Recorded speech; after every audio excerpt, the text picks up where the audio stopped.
Bismillahirrahmanirrahim. Assalamualaikum warahmatullahi wabarakatuh.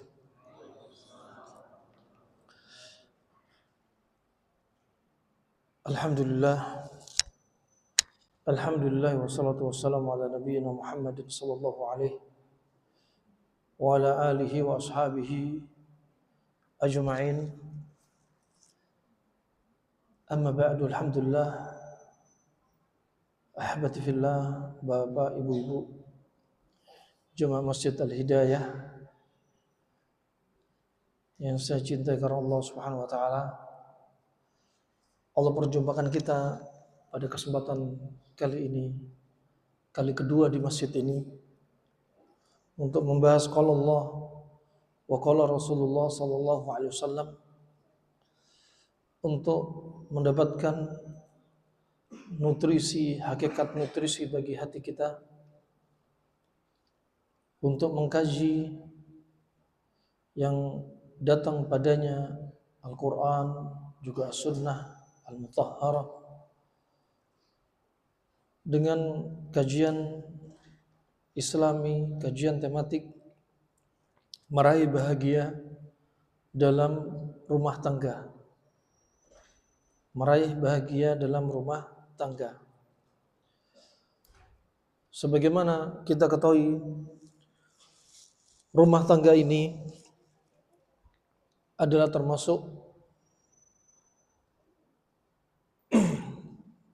yang dibutuhkan padanya juga ilmu. Qala Allah wa qala Rasulullah. Seandainya rumah tangga ini dijauhkan dari ilmu, dijauhkan dari As-Sunnah, dijauhkan dari Al-Quran, pasti rumah tangga ini menjadi rumah tangga yang berantakan. Pasti akan menjadi rumah tangga yang saling menzalimi di antara mereka, pasangan, juga anak, orang tua dan mertua. Dan rumah tangga ini bakal terjadi banyak kebodohan-kebodohan. Ima bodohnya muamalah suami dan istri dan tarbiyah kepada anak, atau muamalah suami istri kepada bapak, ibu dan mertua. Imma puncaknya kebodohan adalah rumah tangga yang dipenuhi dengan kesyirikan, yang digantungkan hati mereka kepada selain Allah Subhanahu wa taala. Terjadi kedzaliman-kedzaliman sampai disebutkan Allah Subhanahu wa taala, fatilka buyutuhum khawiyah bima zalamu. Fatilka buyutuhum khawiyatun bima zalamu. Maka rumah tangga itu akan menjadi rumah tangga yang atapnya bakal runtuh, hancur gara-gara kedzaliman di antara mereka. Pondasi mereka yang tidak kuat, tiang mereka yang mereka dirikan pada rumah tersebut lemah. Bayangkan rumah tangga, katakan pondasinya dipenuhi dengan kebodohan, sebagaimana seseorang membuat rumah yang pondasinya lemah, yang cor-corannya pun gak benar, teorinya pun salah. Ilmu juga demikian, membentuk rumah tangga juga butuh pondasi yang kuat. Di antaranya ilmu. Sebagaimana Imam Bukhari berwasiat, al-ilmu qabla al-qawli wal amal. Ilmu itu sebelum berucap dan sebelum beramal. Termasuk ilmu membentuk rumah tangga.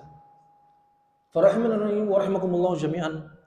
Berapa banyak rumah tangga yang asasnya adalah dipenuhi dengan asas kebodohan, sehingga terjadi malapetaka pada rumah tangga tersebut.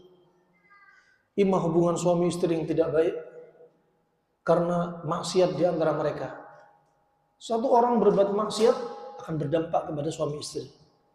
Nabi SAW bersabda, "Ma tawaddathnani fillah fayufarriqu bainahuma illa bidzambin yuhditsu ahaduhuma."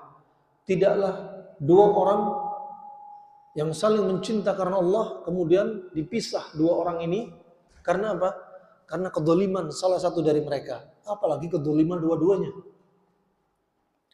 Imma kedzaliman itu berupa dia nggak tahu antara hak kewajiban suami dan istri, atau suami istri yang tidak tahu bagaimana berakhlak kepada Allah Subhanahu wa taala. Sampai untuk menjadi rumah tangga yang mesra, mereka pakai cincin dublah. cincin kemesraan sebelum menikah. Si istri pakai cincin ada nama suami, sudah dirajah oleh orang pintar, oleh dukun. Si suami ada nama istri, sudah dirajah oleh orang pintar atau dukun, biar mereka menjadi keluarga mawaddah sakinah warahmah. Justru sebaliknya, ketika dibangun ke atas kesyirikan, justru mereka menjadi rumah tangga yang retak dan lemah. Kenapa? Karena mereka jadikan setan sebagai pihak ketiga yang mereka anggap mereka bakal sakinah mawaddah warahmah, justru sering terjadi pertengkaran. Gara-gara kesyirikan berdampak rumah tangga retak. Gara-gara dosa, suami istri atau suami bekerja di bisnis ribawi. Lama bertahun-tahun si istri pun gak hamil. Hamil pun keguguran. Bagaimana bakal berkah? Kalau yang dimasukkan ke dalam perut dia, istri dia dan anak dia, uang yang haram. Kemudian bahkan diantaranya, rahimani rahimakumullah jami'an, mereka juga nggak tahu, rumah tangga nggak tahu mana makanan yang halal, mana makanan yang haram. Nggak bisa membedakan halal dan haram. Kenapa? Sedikitnya ilmu. Sehingga banyak makanan yang syubhat yang mereka konsumsi dari pasangan suami istri plus anak-anaknya. Fa ini rahmani rahmakumullah, awal mula retaknya rumah tangga dimulai dengan kebodohan. Bagaimana menjadikan rumah tangga itu rumah tangga yang bahagia, rumah tangga yang bahagia dari awal dibentuk rumah tangga sampai endingnya akhir hayat mereka. Tentunya butuh ilmu, wasiat yang datang dari Allah dan Rasulnya harus kita kaji. Di antaranya Rasulullah SAW telah mengingatkan dalam satu hadis yang diriwayatkan oleh Ibnu Hibban disahkan oleh Syekh Albani rahimallahu taala. Pertama, wasiat untuk kaum wanita. Perhatikan bagi kaum wanita. Idza salatil mar'atu khamsaha wa shaumat syahraha wa hasanat farjaha wa ata'at ba'laha aw zawjaha qila udkhulil jannah min ayyi abwabil jannah syi'ti. Nabi bersabda, kalau wanita sudah sholat 5 waktunya, yaitu sholat fardunya, belum terhitung rawatibnya dan qiyamul lail atau duhanya, cuma sholat fardu saja, dan kemudian wanita puasa di bulannya, yaitu puasa Ramadannya, belum puasa Senin Kemisnya, dan wanita ini menjaga kemaluannya, harga dirinya, dan yang terakhir, yang keempat, ini yang paling berat bagi kaum wanita, wa ata'at ba'laha, dan ketika dia taat sama suaminya. Kemudian dikatakan Nabi SAW, masuklah kamu ke dalam surga dari pintu mana saja kalian mau, wahai kaum wanita. Coba bayangkan, jadi surga ada di rumah. Sebagaimana dikatakan Ibunda Aisyah radhiyallahu anha, baiti jannati. Surgaku itu rumahku adalah surgaku. Siapa yang menyampaikan? Ibunda Aisyah. Siapa menyampaikan? Kaum istri, kaum wanita, bukan kaum lelaki. Surganya lelaki di luar. Biarkan laki-laki keluar melanglang buana. Dia mencari nafkah, dia berdakwah, dia bekerja, dia sholat, dia dalam kafilah dakwah. Itulah laki-laki. Jadi kaum wanita jangan sampai larang suami Anda keluar. Karena banyak di antaranya kami dapati kaum lelaki setelah nikah, kami sudah wanti-wanti. Akhi, setelah kamu nikah, satu wasiatku. Tolong setelah nikah, kamu jangan berhenti bergaul denganku. Kita keluar bareng, ayo dakwah, kita bangun dakwah ini. Setelah nikah, hilang. Hilang kemana? Hilang di pangkuan istrinya, diikat sama istrinya. Gak boleh keluar. Nah, ada yang sebagian laki-laki seperti ini ketika nikah nggak boleh kemana-mana, salah. Ya, baiti jannati yang bilang siapa? Kaum wanita. Kalau laki-laki di penjara di rumah, nanti laki-laki bakal bilang baiti jahannami, rumahku nerakaku. Kaum laki-laki jangan dilarang keluar. Kalau dia kumpul sama istri sama anak terus sepanjang hari, sepanjang bulan, sepanjang tahun. Lihat, laki-laki yang jarang keluar, bakal apa? Rambutnya banyak keluar uban. Laki-laki yang tabiatnya di luar, dia nyaman di luar. Fitrah dia di luar. Nah, ini diantara konsepnya. Anda harus tahu, kaum wanita jangan cecar laki-laki kalau pengen keluar. Kenapa? Hiburan mereka di luar. Mereka cari nafkah, sholat lima waktu di luar. Mereka berdakwah. Itulah mereka. Mereka mencari teman-teman link kerja. Itulah mereka kaum lelaki. Ini konsep. Makanya Anda perhatikan, kenapa laki-laki ada disiapkan nanti di jannah bidadari, kenapa kaum wanita nggak disiapkan bidadara? Kenapa? Karena kaum wanita fitrahnya bukan ranjang. Kaum wanita fitrahnya harta. Ketika Anda beri mereka dengan perhiasan harta, udah mereka nyaman. Tapi laki-laki bukan harta. Laki-laki urusannya ranjang. Mau urusan dunia, mau urusan surga, maunya ranjang terus. Di dunia, ya 1 istri, ya maksimalnya 4 istri. Di surga setiap harinya 2 istri. Kalau matinya mati syahid 72 bidadari. Kenapa wanita nggak ada bidadara? Karena wanita sudah puas dengan urusan perhiasan. Di surga disiapkan perhiasan yang indah. Rumahnya, batu batanya dari emas dan perak. Tanahnya, ya campurannya ada mesek, wangi. Kerikil-kerikilnya dari yakut, lu'lu'ah, dari permata dan batu yang merah yang indah. Gak protes, gak minta lagi, sudah cukup. Di dunia, istri Anda bakal puas, Anda kasih hadiah logam mulia. Anda kasih dia rumah, Anda kasih dia, udah nyaman. Dan itulah wanita. Tabiatnya apa? Harta, perhiasan. Itulah wanita, nggak bisa dipungkiri. Jangan bilang cewek materi, jangan. Istri Anda memang butuh duit. Istri Anda memang maunya harta. Anda nggak kasih ranjang, dia santai. Tapi kalau Anda nggak dikasih ranjang, malaikat melaknat istri Anda.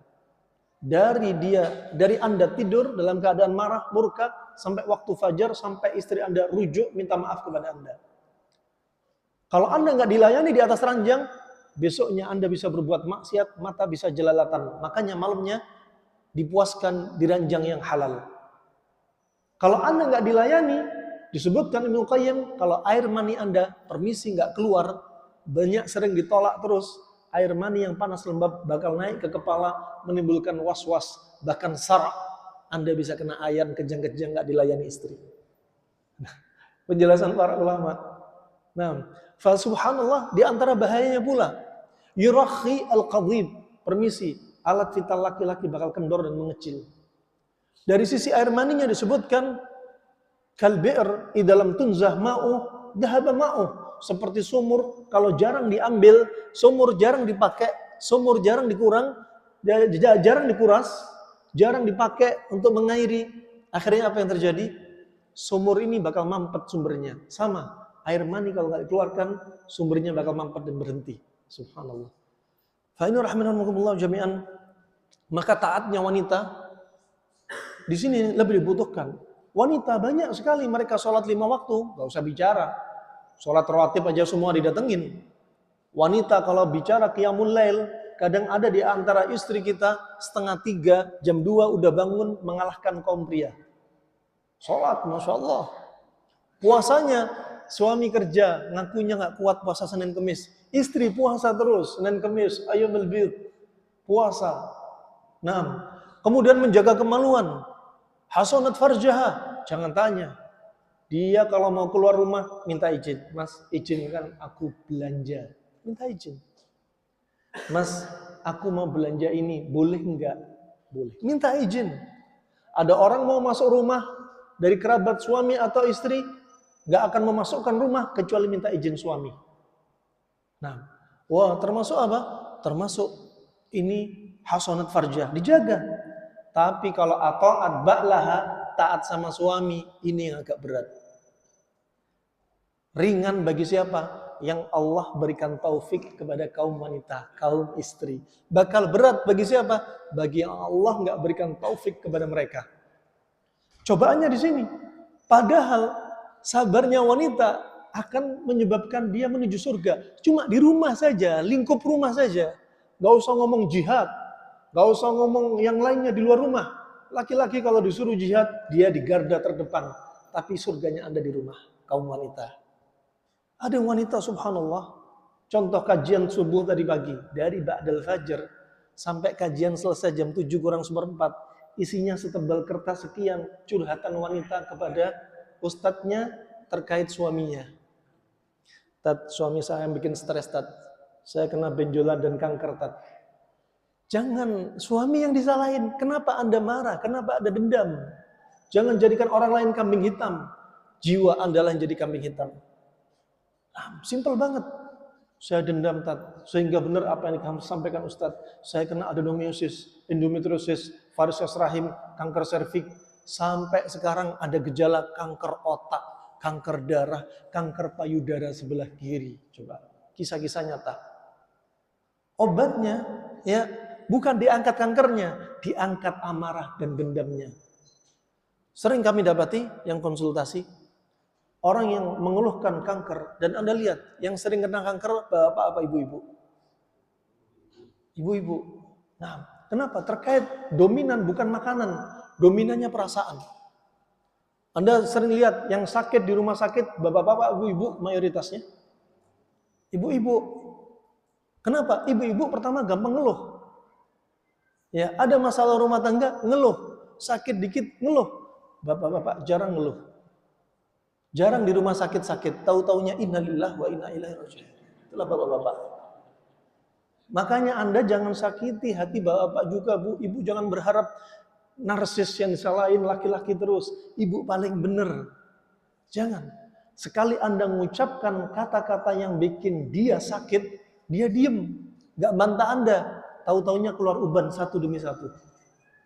Dia gak banyak bicara. Tahu-taunya ada sumbatan di jantung. Tahu-taunya gagal ginjal gara-gara wanita. Gara-gara istrinya sendiri. Anda mungkin gak percaya. Tapi kenyataan gagal ginjal itu bukan hanya karena makan minuman instan. Bukan gara-gara minuman-minuman penguat. Bukan itu saja. Ternyata gara-gara stres sama istri bisa sampai gagal ginjal. Kami dapat kasus berkali-kali. Ada di antaranya kaum pria. Saya tanya pola makannya. Pola makan saya jauh dibanding dia.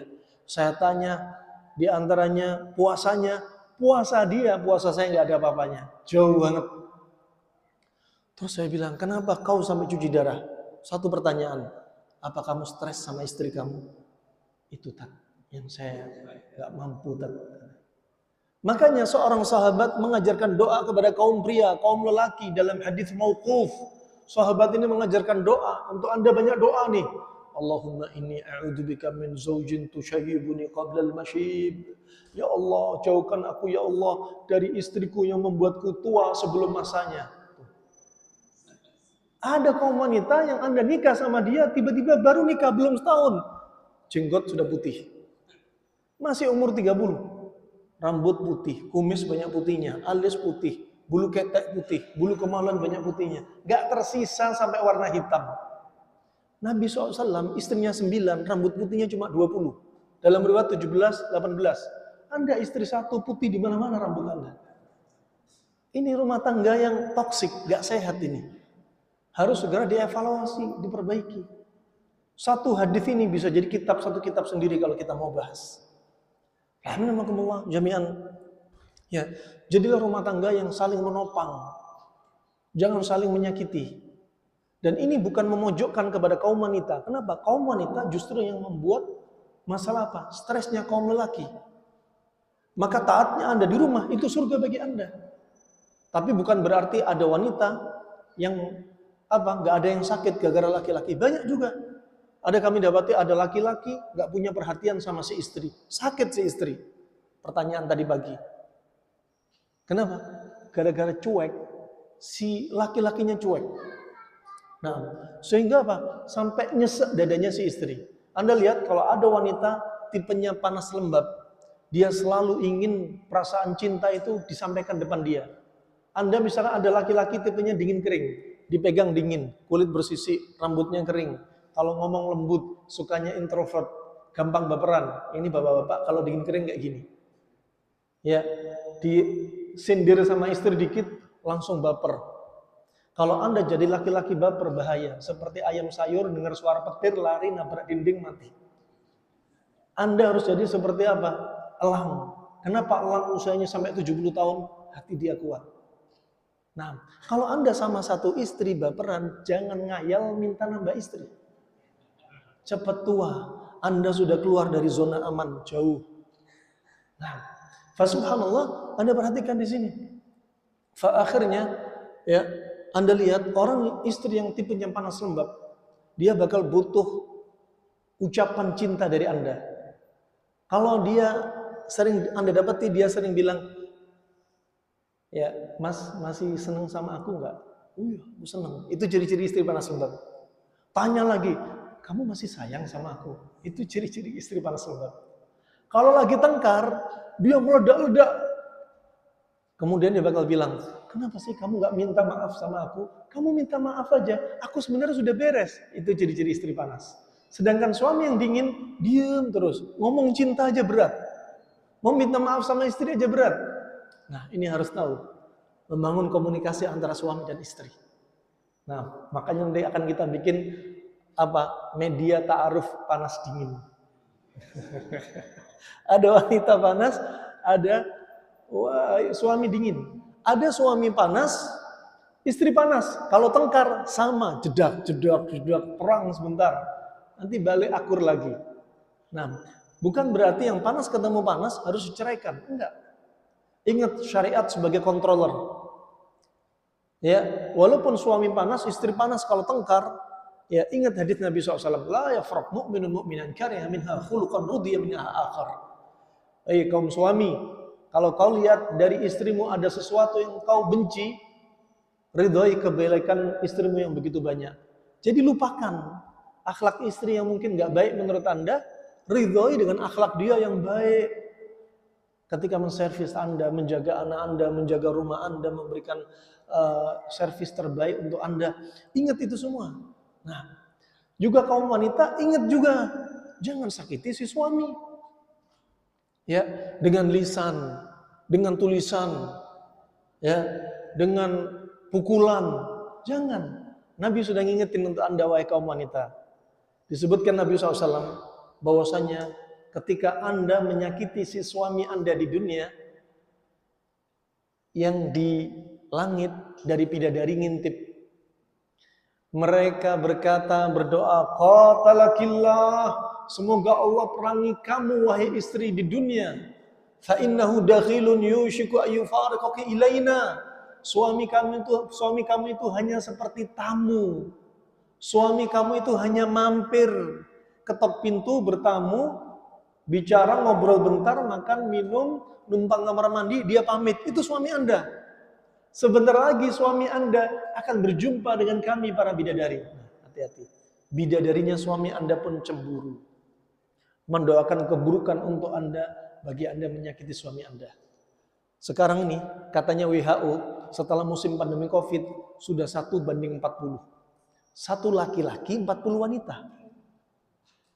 Dalam hadis riwayat Imam Muslim ketika munculnya Dajjal nanti disebutkan perbandingannya 1:40, dalam riwayat 1:50. WHO dalam hitungan kasarnya sekarang sudah 1:40.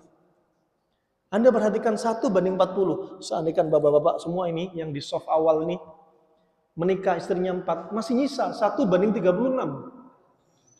Tapi saya nggak boleh sama ibu-ibu. Ada yang takut sama ibunya, sama istrinya, akhirnya nikah sama kaum jin, wanita dari kaum jin. Dan ini terjadi betulan. Terkait hukumnya, fikihnya, khilaf para ulama. Ada yang melarang, ada yang membolehkan. Hukum asalnya dilarang. Yang membolehkan mengatakan nggak ada dalil khusus. Alhasil tetap nikah itu manusia dengan manusia. Wa min ayatihi an khalaqalakum min anfusikum azwaja litaskunu ilaiha. Dari diri Anda sendiri. Kemudian maka apa? Laki dan wanita. Nah, laki dan wanita, suami istri ini harus saling menyeimbangkan. Harus saling menyeimbangkan. Jangan sampai saling menzalimi. Melalui apa? Melalui apa? Pembelajaran ilmu tentang bagaimana rumah tangga Nabi SAW. Bagaimana wasiat Nabi. Ya, 1:40, bayangin. Banyak banget. Sudah 1:40. Yang satu ini sudah jarang, iya apa enggak? Laki-laki 1, 40 wanita. Itu Masya Allah, perbandingannya udah jauh banget. Yang satu ini harusnya dilestarikan ibu-ibu. Yang satu ini harusnya dirawat. Fisiknya, hatinya, dirawat. Yang satu ini sudah langka ibu-ibu. Bayangin, yang satu ini di zaman kita sekarang sudah banyak laki-laki suami melambai.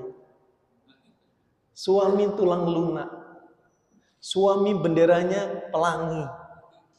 Anda yang suami saleh, jaga baik-baik. Kalau Anda dapati suami Anda salehah, silahkan Anda minta cerai, Kak. Mengapa? Nah, kalau suami Anda saleh, jangan sampai Anda sering minta cerai. Bisa dijauhkan dari surga, bahkan apa? Bisa nggak masuk surga, bahkan yang tidak bisa mencium baunya surga, yang padahal bisa dicium jaraknya 40 tahun. Ya. Bahkan Nabi SAW bersabda, "Man talaba talaq min ghairi kunhu lam yara rahatal jannah." Barang siapa minta cerai tanpa alasan syar'i, maka tidak bisa mencium bau surga. Nah, Anda boleh minta cerai kepada suami kalau suami mukulin Anda. Kalau suami mabuk, kalau suami zina. Zina loh ya. Ya. Kalau suami musyrik, kalau suami ninggalin sholat, kalau suami melambai, suami homoseks, silakan Anda minta cerai. Tak mengapa. Tapi kalau suami tidak melakukan pelanggaran syariat, Anda jangan minta cerai. Termasuk kata para ulama, kalau suami nambah pos lagi. Tuh.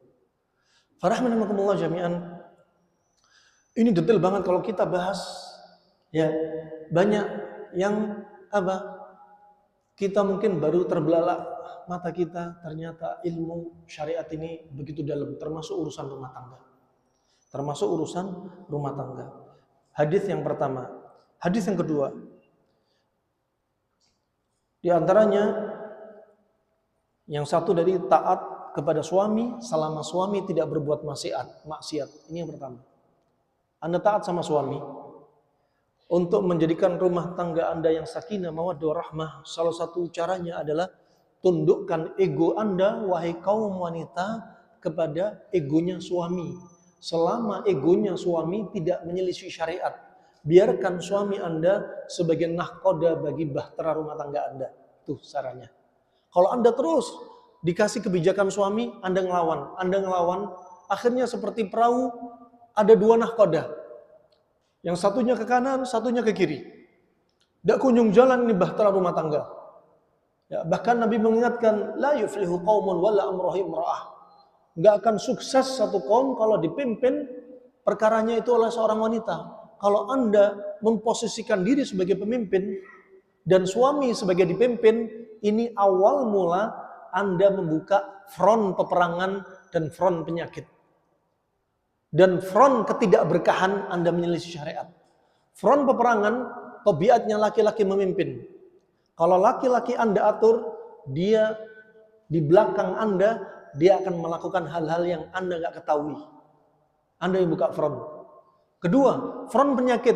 Ketika Anda memimpin si suami bakal benci dengan Anda, dan dia bakal Anda lihat dia penyebab kemarahan Anda. Dan Andalah yang sakit. Anda yang marah, Anda yang dendam kepada suami, padahal dimulai dengan Anda. Bukan memojokkan wanita, tapi ini syariat sudah dilawan dan Anda menjadikan apa? Diri Anda sebagai pemimpin. Saat itulah tiba-tiba apa? Suami nggak setia lagi, suami nggak perhatian, suami sering marah, suami sering meninggalkan saya di rumah sendirian. Kenapa? Bermula Anda sudah melakukan hal yang tabiatnya suami sebagai pemimpin, Anda balik, Anda memimpin dia. Semua diatur, ATM-nya dipegang semua. Duitnya dipegang semua. Kasihan suami Anda. Kita ajak ngopi, Pak kok pulang duluan? Takut sama istri dan. Ya Allah, ibu-ibu, Anda sudah apakan suami Anda sampai takut sama Anda? Jangan sampai. Ini front penyakit pada diri Anda muncul. Kenapa? Diri Anda sendiri. Sehingga mereka apa? Akan merubah tabiat mereka. Kalau Anda sudah dendam sama suami, dendam sama orang tua, dendam sama mertua, marah kepada mereka, ingat firman Allah, "Qul mutu bi ghaidikum." Matilah kalian karena amarah kalian. Konteksnya ayat ini asalnya Allah menganjurkan kepada Nabi untuk berdoa kepada Allah, mendoakan keburukan kepada orang munafik dan ahlul kitab. Matilah kalian karena dendam, amarah, iri, hasad kalian kepada kaum muslimin. Tapi ayat ini jadi pelajaran bagi kita. Kalau ada orang yang marah dan dendam terus, dia bakal mati. Sebelum mati, didului dengan penyakit. Penyakitnya apa? Gara-gara amarah dan dendam. Lihat. Tiba-tiba kena hipertiroid. Tiroid. Tiba-tiba kena gastritis, asam lambung. Tiba-tiba kenapa? Kanker rahim. Headnya tiba-tiba lebih dari 10 hari sampai 1 bulan. Sekali head bisa sampai HB turun sampai angka di bawah 3 HB-nya. Kemudian timbul varises rahim, kanker serviks, adenomyosis, endometriosis, kemudian timbul miom, kemudian sampai kena kanker tulang, kanker darah, kanker payudara kiri, kanker otak, kanker liver, kena semua kanker. Gara-gara apa? Dendam dan amarah dia. Nah, ini. Sering kami dapati mereka ini muncul masalah di sini, bukan karena makanan, bukan dominan makanan, tapi karena psikis. Kalau psikis dendam sudah menguasai dia, sebelum mati bakal timbul penyakit. Kemudian dibukalah pintu hati dia, sebagaimana disebutkan Ibnu Jauzi, pintu gerbang bakal kebuka. Jantung seperti istana, ada benteng dan pintu gerbang. Dan istana ini atau jantung ini ada rajanya. Rajanya adalah akal kita di jantung ini. Lahum qulubun la yafqahuna biha. Mereka punya jantung tapi nggak digunakan untuk mikir. Jadi sekarang rubah kalimat Anda, mikir pakai otak, ganti mikir pakai jantung. Nah, nggak digunakan untuk mikir. Akhirnya apa? Dibukalah pintu gerbang tadi, iblis setan masuk, menguasai raja, menguasai akal. Akhirnya apa? Hawanya akalnya nggak bener, ngamuk terus, marah nggak jelas, nangis nggak jelas. Dan timbul apa? Perilaku-perilaku di luar nalar. Bisa meledak-ledak ketika amarah, ingin bunuh diri. Ini semua gangguan syaitan. Nah, qul mutu bi ghaidikum, matilah kalian karena amarah kalian. Sebelum mati dimulai penyakit. Nah, Allah berfirman, wal kadhiminal ghaidha wal 'afina 'anil nas. Tahan amarah dan maafin manusia. Suami saya dulu akad diem-diem ya, sama daun muda sedang saya daun tua saya sakit hati padahal saya belum dibeliin mobil, udah nikah lagi Nah, ini banyak banget, bahkan terjadi pada istrinya ustadz. Intinya bukan wanita istri ustadz apa bukan, intinya kembali kepada hati dan ketaatan kepada Allah dan bagaimana dia menundukkan ego. Nah, kalau dia nggak ridho, walaupun dia punya ilmu, hafal Al-Quran, hafal hadis, prakteknya ridho dengan qadha dan qadar lemah. Kena. Saya sempat sampaikan hal ini, teori yang kami dapat ini, kami sampaikan kepada dokter spesialis, termasuk pembuluh darah, di ruang hemodialisa, ruang cuci darah. Ya, dari penelitian dia, bahkan wanita yang pendendam, pemarah, dominannya kena varises rahim dari sini.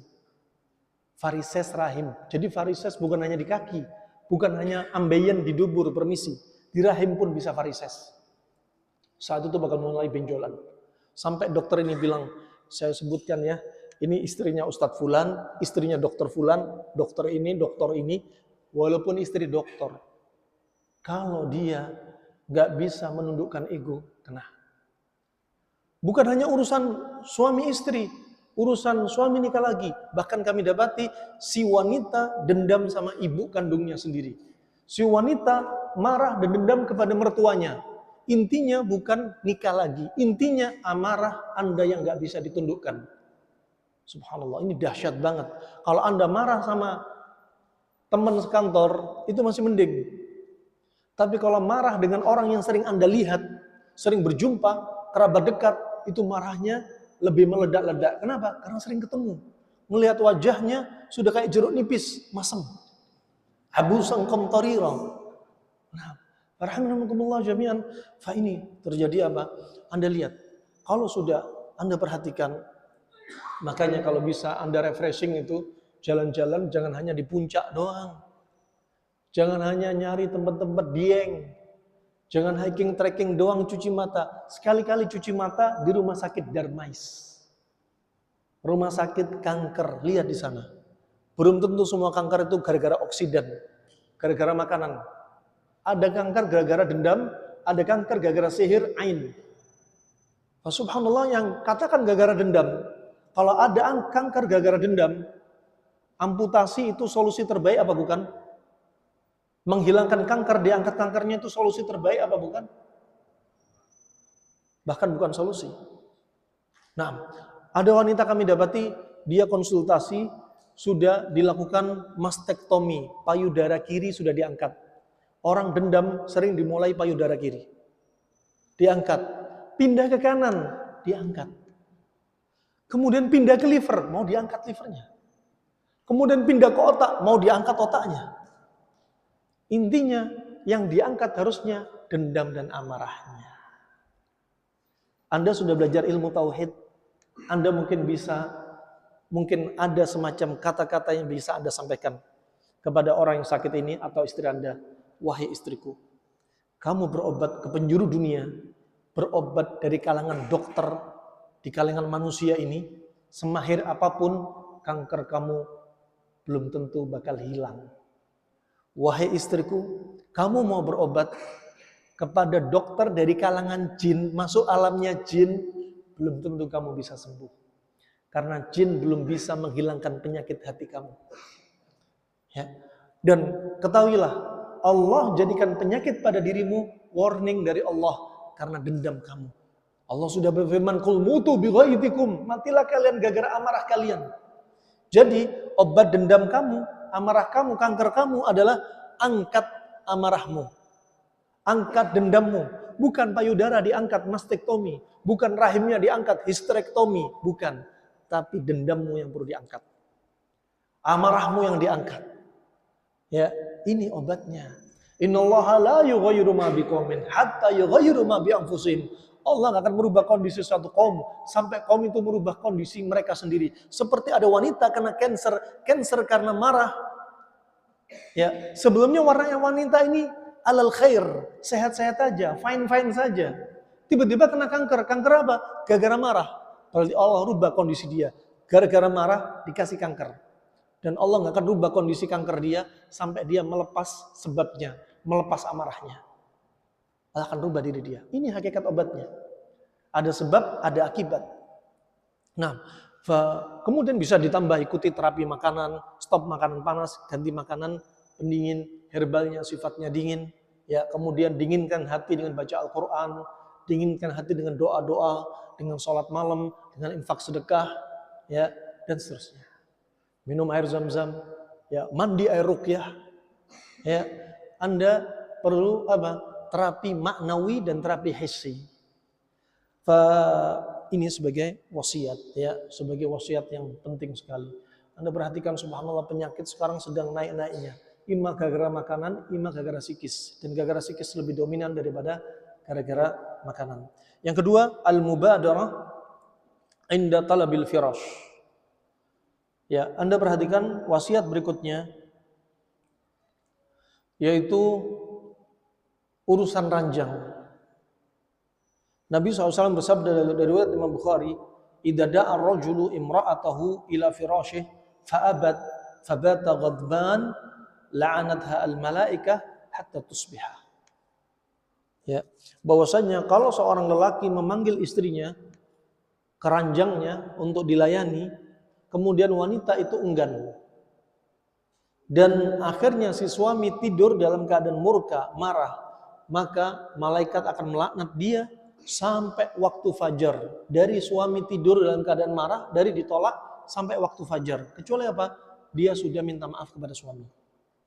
Bayangin kalau ada kata-kata malaikat melaknat, berarti dosa kecil apa dosa besar? Dosa besar.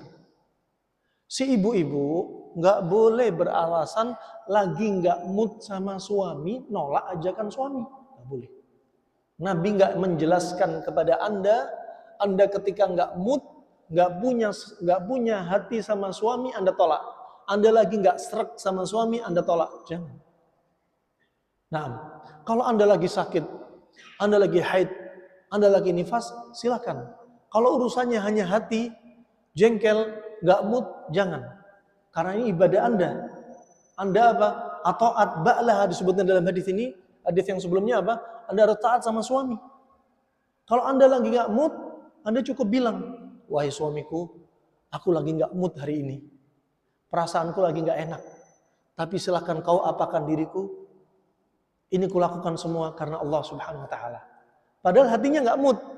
Silakan kau apakan diriku. Nah, ini ibadah yang besar, ibadah yang agung. Kenapa? Karena suami kalau nggak dilayani, Anda bakal dilaknat oleh malaikat. Nah, jangan alasan nggak mood Anda tolak. Ya, sebagian wanita dimanjakan, kebangetan dimanjakan sama suami. Pekerjaan rumah disiapin ART, banyak lagi ART, 3 ART. Punya anak cuma 3, babysitternya 3, Masya Allah. Dan terus tugasnya istri ngapain?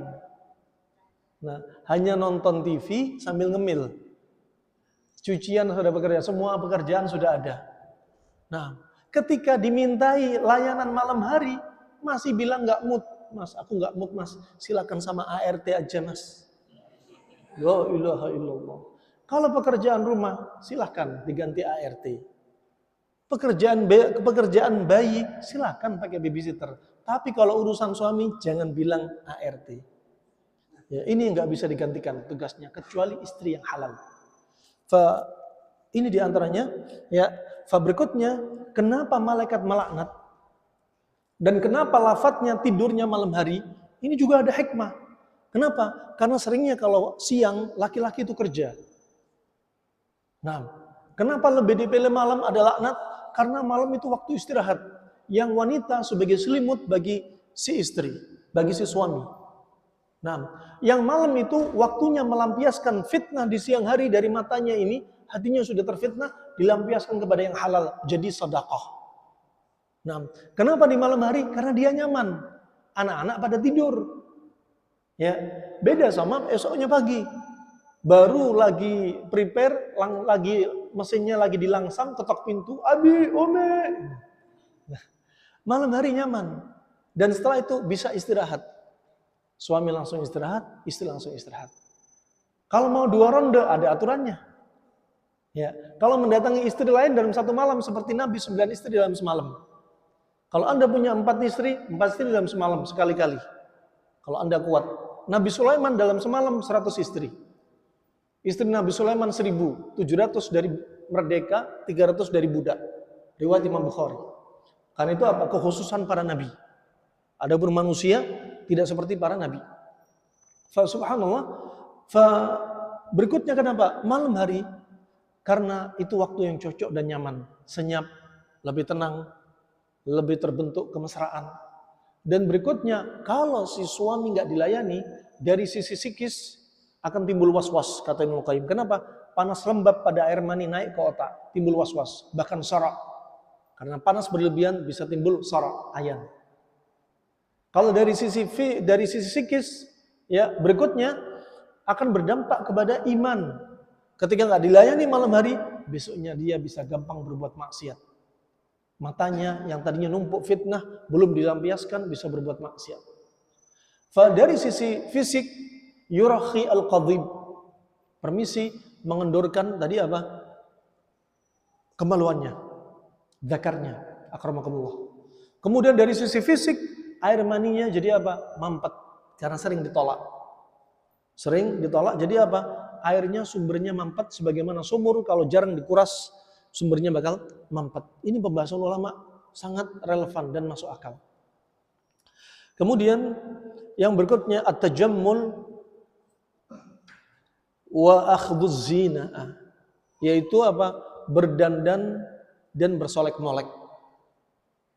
Sebagaimana dikatakan sallallahu alaihi wasallam dalam riwayat Abi Daud, ayyun nisa khairun, wanita mana yang paling baik? Yang paling baik. Ini pertanyaan sahabat kepada Nabi SAW. Kemudian Nabi bersabda, allati tasurruhu idza nadhar. Wanita yang paling baik adalah yang endang, enak dipandang. Dilihat suaminya senyum, mukanya nggak masam. Ketemu sama suaminya sudah berdandan, sambil masak cakep, baunya wangi, pakaiannya indah. Ya, ini yang harusnya Anda berdandan di dalam rumah, bukan berdandan ketika mau shopping. Berdandan untuk suami Anda. Nah, Masya Allah sebagian istri kalau ngomong sama suami bentak-bentak. Ya, penampilan nggak ada indah-indahnya. Nah, tapi kalau belanja di toko emas, suaranya lembut. Dandannya Masya Allah, padahal uang dari suami. Ini betul-betul kufur nikmat. Bahkan disebutkan Nabi SAW dalam satu hadis, Inna Allah la yanzur ila imra'atin la tashkur li zawjiha wa hiya la tastaghni an. Allah nggak akan melihat kepada kaum wanita yang nggak bersyukur kepada suaminya. Padahal wanita ini nggak luput dari kebutuhan suaminya. Nah, bahkan termasuk standar wanita yang baik ketika kapan? Enak dipandang bagi suaminya. Berikutnya apa kata Nabi? Wa tuti'uhu idza amar. Dan wanita tersebut taat kalau diperintah. Kalau diperintah sama si suami, dia taat dengerin. Gak bantah, gak banyak keluh kesah, gak banyak bikin status isinya nyindir suami. Enggak. Kemudian apa? Wala tukhalifu fi nafsiha wa maliha bima yukrah. Nah, dan dia nggak menyelisih apa yang pada dirinya, hartanya, apa yang nggak dibenci oleh si suami, membelanjakan pada yang diridhoi suami. Ya, dan istrinya bisa menjaga hartanya, menjaga rumahnya suami. Nah, juga bahkan dikatakan oleh Ibnu Abbas, beliau berkata, uhibbu an atatazayyan kama zaujati tatazayyan li. Aku sangat senang aku berdandan untuk istriku sebagaimana istriku berdandan untukku. Berarti bapak juga harus dandan. Istri disuruh dandan untuk melayani. Pakaiannya Masya Allah sudah pakaian-pakaian dalam rumah. Spesial. Sudah dibeliin. Indah. Pewangian. Suaminya pakai sarung. Udah nekuk-nekuk jendol di atas. Kaosnya lubang-lubang. Ya Anda juga harus berdandan. Pakai pewangian. Jangan masih kucel, belum mandi, bau asap dari rumah, dari luar. Nah, Anda berdandan sebagaimana istri berdandan. Dan di situ keseimbangan. Anda nafsu sama istri dan istri juga nafsu sama Anda. Nah, termasuk ketika apa? Hendak hubungan suami istri yang ada dikenal dengan permisi, ada namanya foreplay. Ya, atau muda'abah atau mula'abah. Ulama khilaf. Di antaranya ada mengatakan hukumnya muda'abah, mula'abah, hukumnya ada mengatakan sunnah. Foreplay ada mengatakan sunnah. Siapa yang mengatakan? Asyuti, Ibnu Qayyim, Ibnul Hajj, ya, dan yang selainnya mengatakan sunnah. Ya, di antaranya mereka berdalil dengan hadis Nabi SAW. Ya, kullu syai'in laisa fihi dzikrullah, segala sesuatu yang enggak ada padanya dzikrullah, ya, fa asalnya itu enggak baik. Kecuali apa? Pada beberapa hal. Salah satunya apa? Mesra dengan istrinya. Mesra dengan istrinya. Dan ada mengartikan di sini muda'abah, diartikan apa? Foreplay. Ya.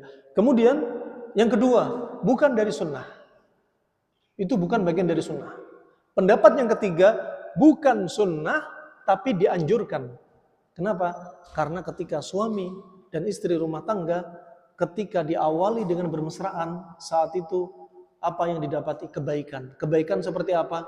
Keluarlah rasa cinta yang meledak, yang bersemi. Kemudian apa? Permisi dari alat vital masing-masing mengeluarkan cairan. Untuk apa? Melindungi alat vital masing-masing. Yang laki-laki untuk melindungi air maninya. Dan mempercepat air mani cepat keluar. Dan kencang. Khuliqa min ma'in dafiq. Yang memancar. Nah, begitu pula si istri melindungi alat vitalnya. Coba syariat Islam betul-betul sempurna. Betul-betul indah. Jangan seperti orang yang orang badu. Disebutkan Nabi SAW dalam riwayat Imam Bukhari dalam Al-Adab Al-Mufrad, man bada jafa. Barang siapa tinggal di kampung Badu, dia bakal bengis. Mereka ketika hubungan suami istri, ya kecuali Allah berikan taufik, yang enggak Allah berikan taufik, mereka apa? Bengisnya mereka sampai mendatangi pasangan enggak ada mesra-mesranya. Enggak ada mesra-mesranya. Fa ini rahmanakumullah jami'an. Kemudian yang berikutnya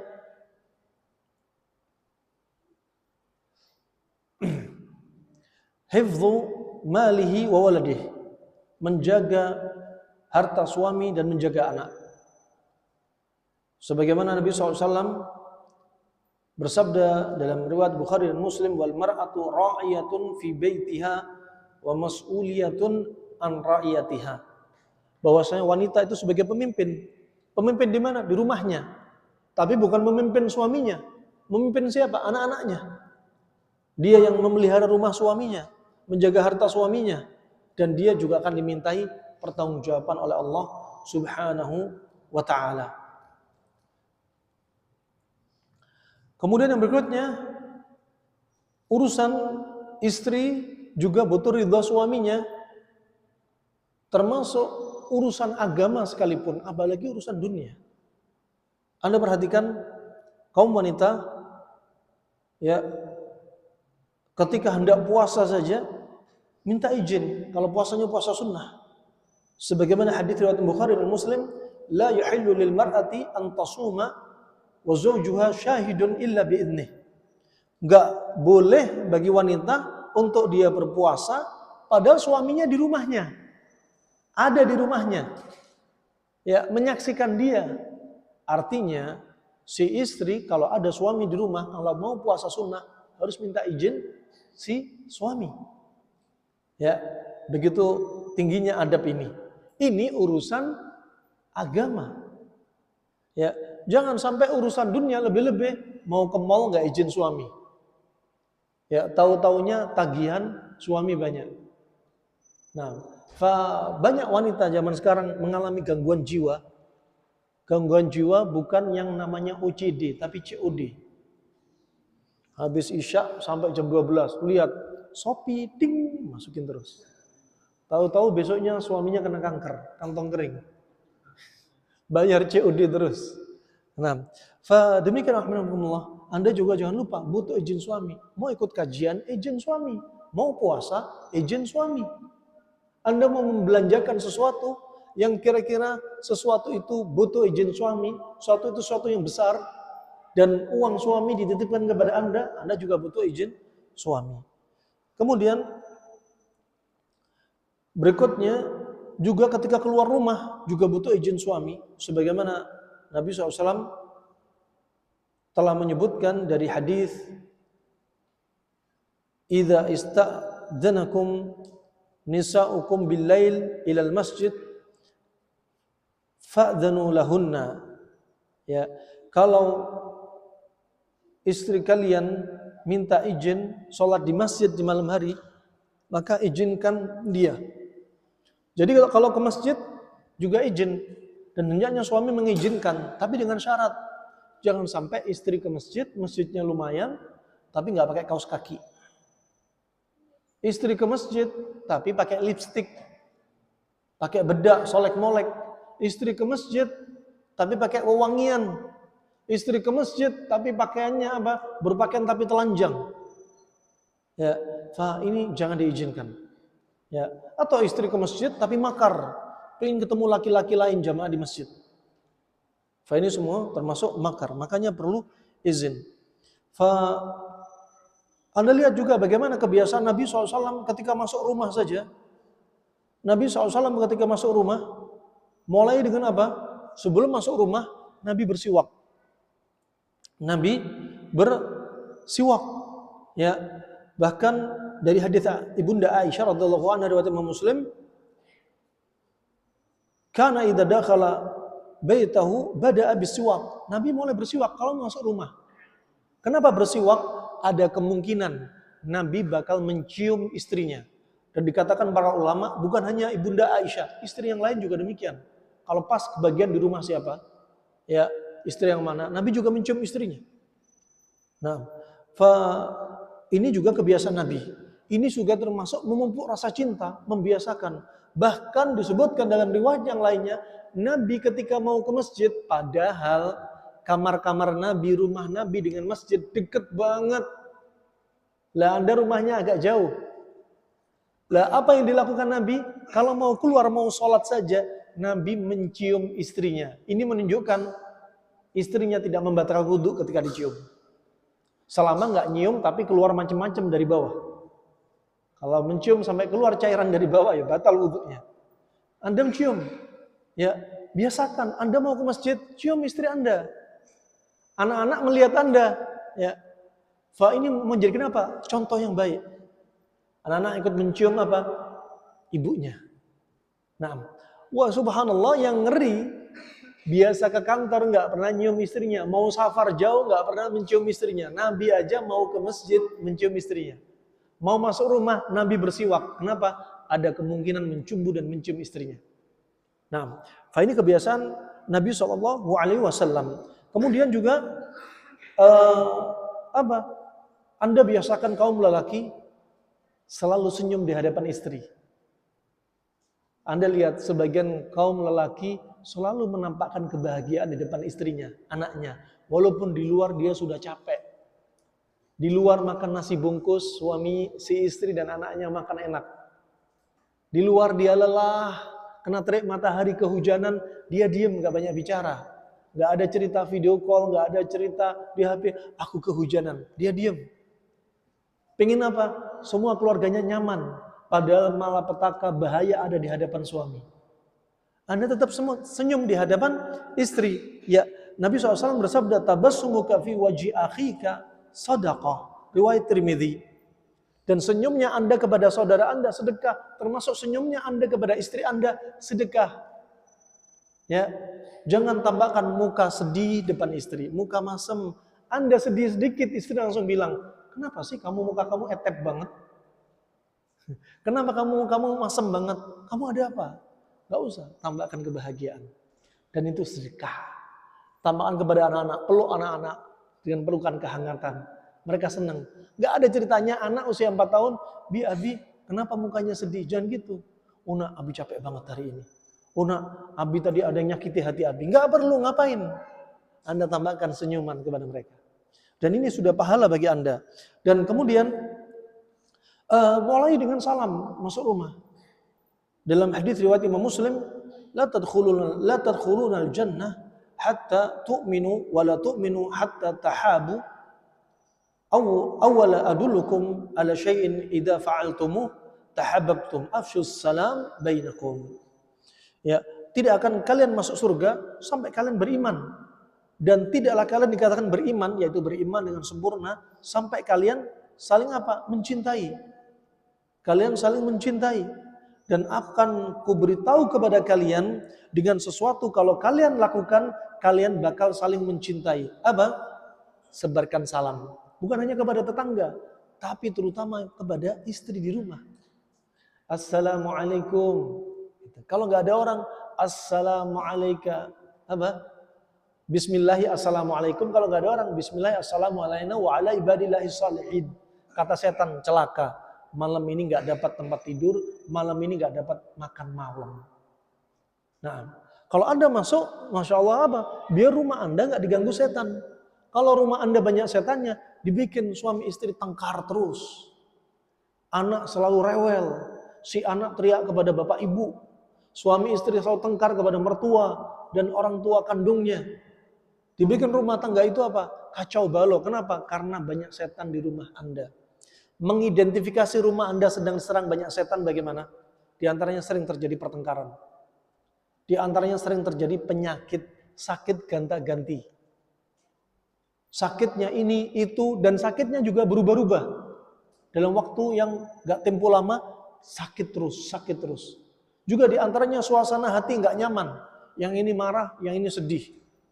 Nah, berikutnya, Anda lihat, ini gak ada dalilnya, tapi sebagian masyayikh mengatakan, di antaranya, lihat, kalau ada banyak hewan yang disuruh Nabi untuk dibunuh, bermunculan di rumah Anda, itu ciri-ciri rumah Anda sedang diserang setan.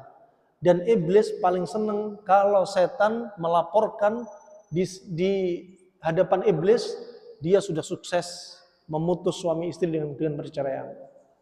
Di antaranya Anda lihat di rumah Anda banyak tikus, banyak cicak, kalajengking sering keluar di kamar mandi, kemudian kadang ular sering masuk. Ya, kadang ada hewan yang lainnya nggak disebutkan Nabi. Seperti apa?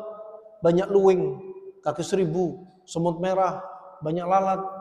Ya, kemudian kadang Anda dapati di rumah itu lewat sepintas lewat bau busuk, padahal nggak ada yang busuk di sekitar rumah.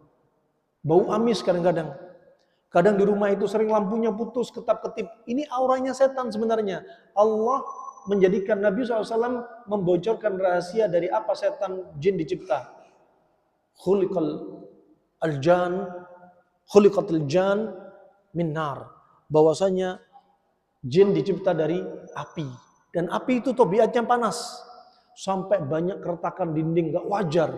Sampai banyak kerusakan di rumah. Ya, pernah kami dapati di rumah berkali-kali dari rumah si pasien, subhanallah, ini lantai pecah naik ke atas, yang atap jatuh di satu titik garis lurus. Subhanallah, saya tanyakan tuan rumah, sering nggak lihat berkelebat di sini? Oh, di sini sampai kadang ada bau pipis di sini. Nah, itu auranya mereka. Nggak disebutkan dalam hadis, tapi boleh kita mendiagnosa. Kenapa? Karena kadang bertubi-tubi gejalanya sama.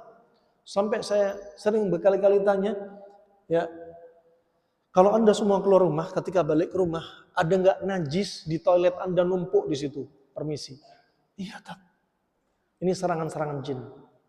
Dipikir saling menuduh, ini kamu yang nggak disiram. Ternyata mereka juga bikin makar. Kadang bau pesing dan lain sebagainya. Dan mereka suka dengan apa? Yang jorok-jorok. Makanya jadikan rumah Anda jangan sampai numpuk kotoran sampah yang acak kadul. Bersihkan rumah Anda, rapikan rumah Anda, bikin rumah Anda wangi. Nabi bersabda, ya, disebutkan ahabbu ilayya dunyakum at-thib wan nisa, dari hadis diriwayatkan Aisyah, riwayat Tirmidzi dari Ibunda Aisyah radhiyallahu anha, yang paling kucinta dari urusan dunia kalian adalah wewangian dan wanita. Fitrah. Kalau ada laki-laki fitrahnya suka bau busuk, ada wanita suka bau busuk, ini mereka perlu diruqyah. Ada orang nggak suka air, nggak suka mandi, ini ciri-ciri orang perlu diruqyah.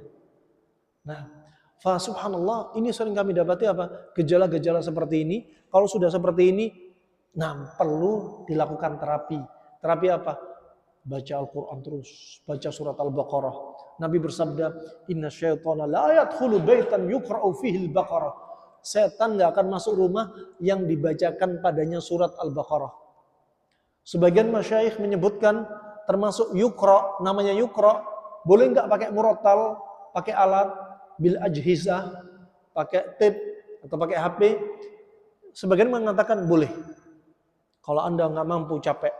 Kalau Anda lihat, Anda baca surat Al-Baqarah, satu lembar sudah ngantuk. Satu lembar sudah nguap, satu lembar sudah sering sendawa, permesi, ketut, buang angin, pengen kamar mandi, BAK, BAB, kemudian Anda mata dibikin kabur, Anda dibikin blur, sampai subhanallah baca surat Al-Baqarah, satu halaman itu perjuangan panjang, dibikin hurufnya, kata si pasien, hurufnya seperti naik turun, dibikin loncat-loncat. Itu makarnya setan, men-screening diri Anda, pakai baca ayat ini. Ya. Ini istighfar bil Quran, menjadikan Al-Quran sebagai terapi pengobatan. Nah, istighfar mengambil sebab untuk Anda mengobati diri Anda. Farahmanakumullah, ini yang layak perlu dilakukan. Dan kadang Nabi SAW memanggil istrinya dengan panggilan apa? At-tarkhim. Ya, panggilan pendeknya. Di antaranya karena Nabi SAW yunadi Aisyah radhiyallahu anha bi Aish. Ya, Nabi SAW kadang memanggil istrinya dengan panggilan manja. Ya Aish, itu perlu. Anda panggil istri Anda misalkan Dinda, ya, sayang. Ya. Jangan panggil Din terus, memangnya Udin. Nah, Anda panggil yang si istrinya manggil suaminya Beb, Beb. Nah, Habibati, panggilan yang indah, yang enak didengar. Jangan langsung panggil dengan panggilan yang dia nggak suka. Jangan. Termasuk kemesraan Nabi SAW perlu kita contoh. Nabi SAW tahu kapan istrinya marah, tahu kapan istrinya sedang betul-betul cinta kepada Nabi. Kata Nabi SAW berkata kepada ibunda Aisyah, ya Aisyah, aku tahu kapan kau marah denganku, ridho denganku. Ya, kapan marah, kapan ridho, aku tahu. Kapan ya Rasulullah? Ketika sedang santai, ketika sedang tidak marah. Kata Rasulullah SAW, kalau kau bersumpah, wa rabba Ibrahim, demi Rabbnya Nabi Ibrahim, berarti kau sedang marah denganku, tidak ridho. Tapi ketika engkau bersumpah, wa rabba Muhammadin, demi Rabbnya Nabi Muhammad, berarti engkau sedang cinta dan ridho denganku. Ya, harus tahu dong. Anda juga harus tahu Bapak, chatting sama istri. Habis dari touring dari jauh. Habis pulang kerja, chatting istrinya. Sayang, malam ini masak apa, makan apa? Biasanya dijawab, Masya Allah, udah deket ya. Oh, very closer, gitu kan. Dijawab istrinya, Mas, hari ini, karena kamu mau datang dari jauh, aku belanja di tempat yang jauh, lengkap. Aku belanja ini dan itu, aku masak begini caranya, ada buah, ada minuman, pokoknya servis untukmu mas malam ini. Oh berarti dia sedang ridho sama Bapak. Kalau ternyata jawabannya di chatting, sayang, masak apa malam ini? Jawabannya pendek. Ya, SRRY AQGAMSK SLHKN MKN WRTG. Sorry mas, aku nggak masak. Silakan makan di warteg. Lagi marah ini. Wah, Anda harus sadar, nih, ternyata psikologi rumah tangga, psikis rumah tangga, dicontohkan Nabi SAW. Dan Nabi sangat mesra dengan istri-istrinya. Anda jangan ngayal mau buka pos 2, nambah istri lagi kalau Anda sering bikin jengkel istri Anda. Kalau Anda nggak bisa meratukan dia, kalau Anda nggak bisa mesra dengan dia, kalau Anda niatnya nikah lagi ingin menyakiti istri pertama, hukumnya makruh. Bahkan bisa haram kalau sampai membuat dia sakit dan celaka. Nah, ini ibadah yang agung tercoreng. Namanya syariat ini ta'addud fi zawaj, poligami. Gara-gara apa? Oknumnya nggak tahu ilmu. Ada syarat-syarat yang harus didatengin. Nggak mungkin syariat ini dianjurkan, diperbolehkan, ya kalau nggak datangin manfaat. Mustahil. Ya, subhanallah kami dapati tetangga kami waktu di Yaman. Istrinya 2, antara istri 1 sama istri 2 jaraknya 15 tahun. Kalau istri 1 sakit, istri kedua menggantikan tugasnya, masak untuknya, merawat anaknya, melayani suaminya. Sampai kata suaminya, demi Allah, istriku yang pertama, kedua seperti adik kakak. Gak pernah bertahun-tahun nikah, aku lihat mereka bertengkar. Demi Allah gak pernah. Saling menasihati antara mereka. Nggak mungkin ini syariat ini jelek. Nggak mungkin. Allah yang menciptakan syariat, Allah menciptakan hati kita, Allah menciptakan laki dan wanita, hatinya laki-laki 300 sampai 350 gram, hatinya wanita 250 sampai 300 gram, hatinya laki-laki lebih besar, siap menampung 4 hati wanita. Nah, wah ini apa? Disebutkan ar-rijal qawwamuna 'alan nisa, laki-laki pemimpin bagi wanita. Makanya ada poligami, nggak ada poliandri. Kenapa? Dinafikan itu semua. Farahminakumullah jami'an. Nabi juga sangat mesra dengan istrinya. Nabi SAW lihat ketika minum dengan ibunda Aisyah. Ketika sedang minum. Ya, apa yang dilakukan Rasulullah? Ini ibunda Aisyah minum. Terus Rasulullah mau minum. Apa yang dilakukan Rasulullah? Ketebak enggak? Diputer nih gelas. Dicari bekas bibirnya ibunda Aisyah. Kemudian diminum. Bismillah.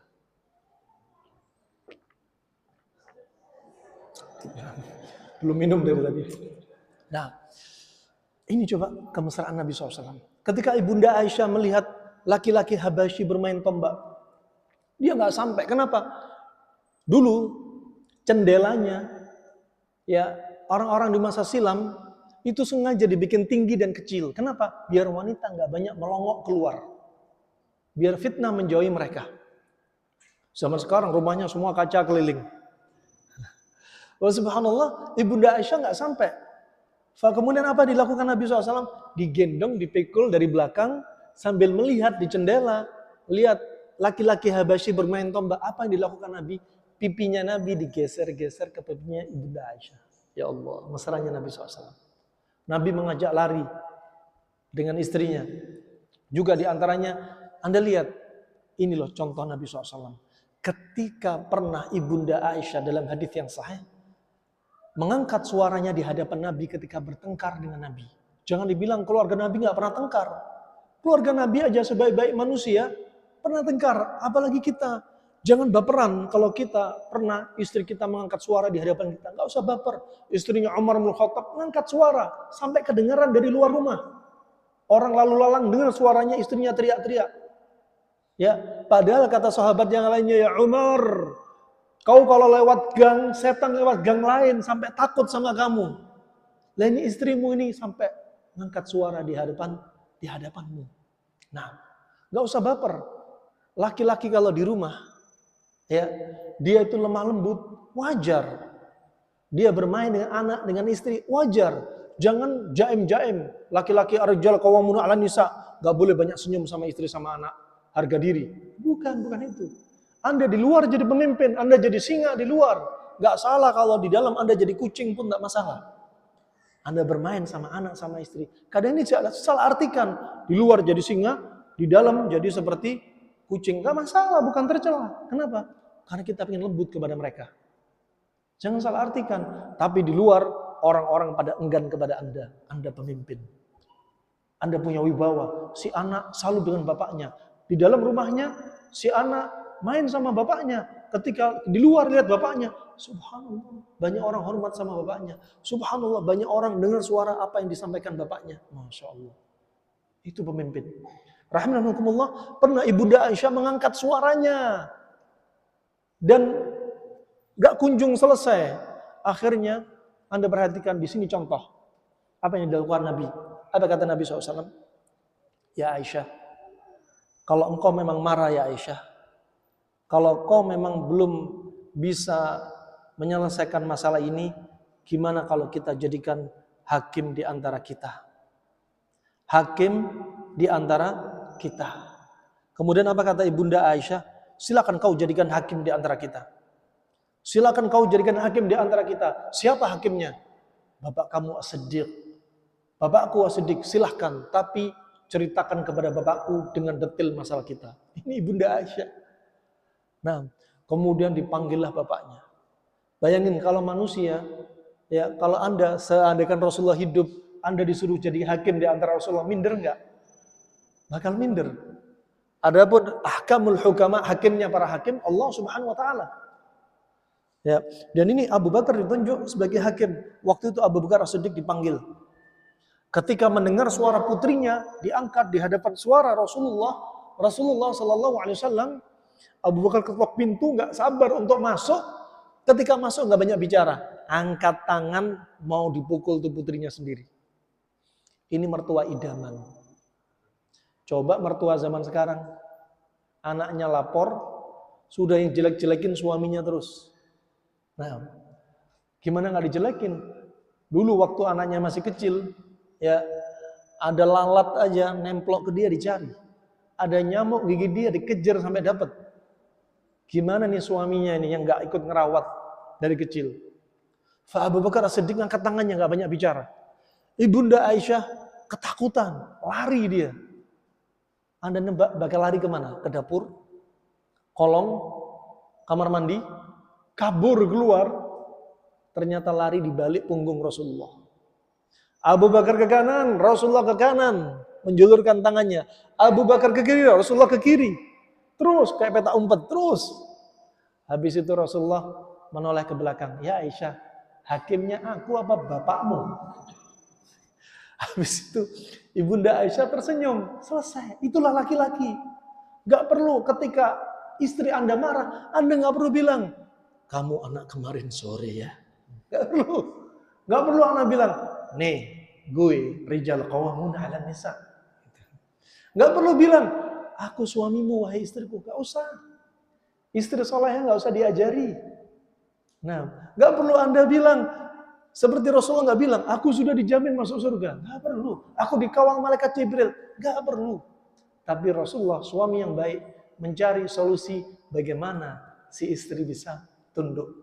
Kalau perlu Anda minta maaf, walaupun Anda benar, wahai bapak, minta maaf, nggak perlu gengsi. Ya istriku, aku yang salah. Padahal Anda nggak salah. Untuk apa? Maslahat. Karena wanita itu maunya suaminya terus yang salah. Mereka ahli sejarah. Anda lagi kemana di tracking. Sampai HP Anda dipasang GPS, belok kemana. Sampai Anda rekening transfer ke siapa saja. Sampai ketahuan tuh. Nah, wah ini sampai Ibunda Aisyah tersenyum. Kemudian Abu Bakar As-Siddiq keluar dalam keadaan apa? Geram dia, gak sukses mukul putrinya sendiri. Keluar. Gak lama kemudian Abu Bakar As-Siddiq balik lagi. Ketok pintu, minta izin masuk. Didapati suami istri ini, Rasulullah dan putrinya Abu Bakar sendiri, didapati rambutnya sudah basah. Anda bayangin, bisa nggak Anda lagi tengkar sama suami istri, 5 menit kemudian bikin rambutnya basah? Sorry tat, jaim tat. Berat tat ini katanya, habis marah kok tiba-tiba ngapa-ngapain gitu. Wah, semua rambutnya basah. Nah, sambil makan anggur, kira-kira ucapan Abu Bakar apa? Kira-kira seandainya dia berbicara bakal bicara. Kalian ini kalau tengkar panggil saya. Kalau makan anggur nggak panggil saya. Rahmatullah. Coba indah rumah tangga Rasulullah SAW. Maka contoh rumah tangga Nabi SAW. Kemudian di antaranya nasihat juga. Dan Anda perhatikan nasihat kepada kaum wanita dibanding nasihat Nabi kepada kaum pria, lebih banyak nasihat Nabi kepada kaum wanita. Nabi ketika setelah Idul Fitr, Idul Adha, khutbah, kemudian turun ke safnya wanita, menasihati wanita. Nabi juga mengatakan wanita itu apa? Kal qawarir, seperti gelas-gelas kaca. Fisiknya lemah, hatinya lemah. Nabi juga menyebutkan wanita itu apa? Naqas akal wadin, akal dan agamanya lemah. Nabi juga menyebutkan bahwasanya pengikutnya Dajjal mayoritas wanita. Nabi juga menyebutkan wanita kadil seperti tulang rusuk yang bengkok. Kalau Anda paksa lurus, bengkoknya bakal patah dan patah itu perceraian.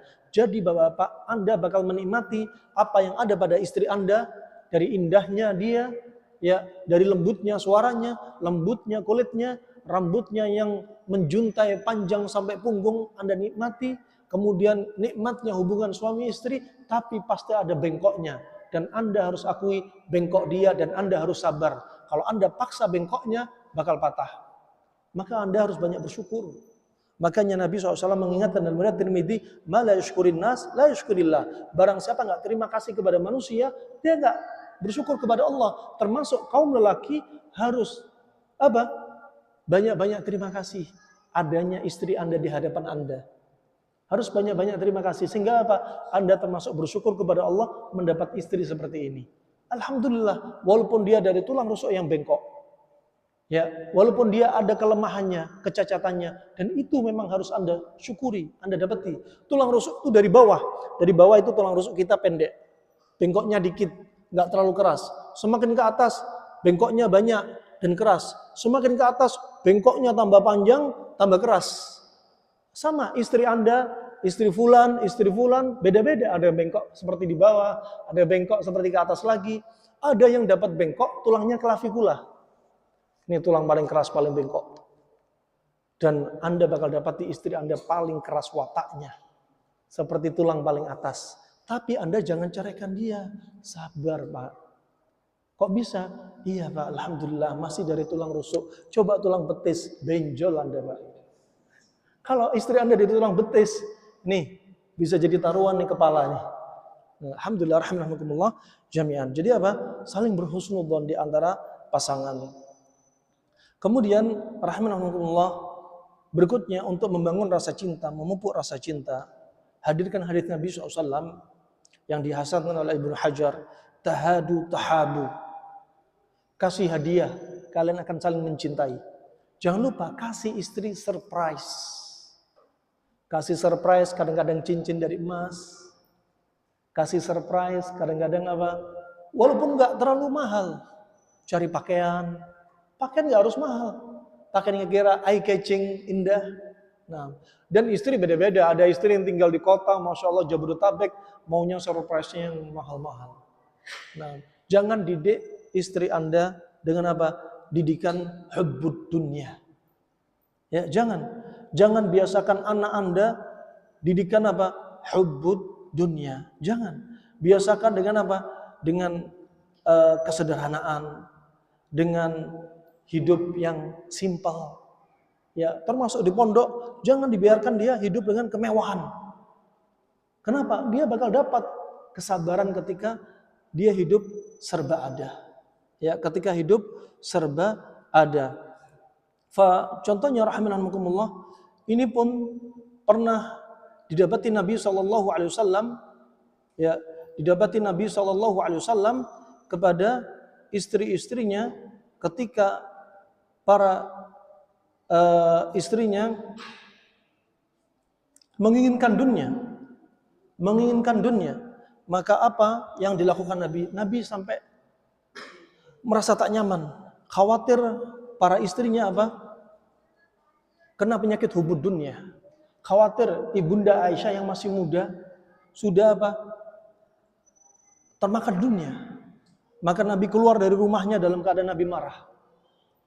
Kemudian Allah menurunkan surat Al-Ahzab ayat 28. Bagaimana Allah mendidik Nabi SAW dalam ayat ini, ya, dikatakan, difirmankan, ya ayuhan nabiyyu kulli azwajika in kuntunna turidnal hayata dunya wa zinataha fata'alaina ummatikunna wa sarikunna sarahan jamila. Dikumpulkan istrinya. Ya, disebutkan ayat ini, wahai Nabi, katakan kepada istri-istrimu, jikalau kalian menginginkan kehidupan dunia dan perhiasannya, sini, ku kasih kau kenikmatan dunia, ya, tetapi setelah itu aku ceraikan kamu dengan cara yang baik. Dikasih dunia sama Nabi, tapi selesai, gak usah jadi istriku lagi. Coba istri zaman sekarang, istri Anda cuma satu aja, gak perlu dikumpulin, cuma satu kok. Nah, Anda bilang, wahai istriku, kalau kau pengen dunia, ku kasih kamu dunia, ku ceraikan kamu. Iya mas, ceraikan aja mas, masih banyak suami yang kaya mas. Nah, alhamdulillah, dunia jangan sampai apa? Jadikan tarbiyah untuk istri Anda dan anak Anda. Nah, fa ini rahimakumullah jami'an, Nabi SAW mentarbiyah. Ada saatnya Anda main layang-layang diulur. Ada saatnya istri Anda dimanjakan. Ada saatnya Anda tarik.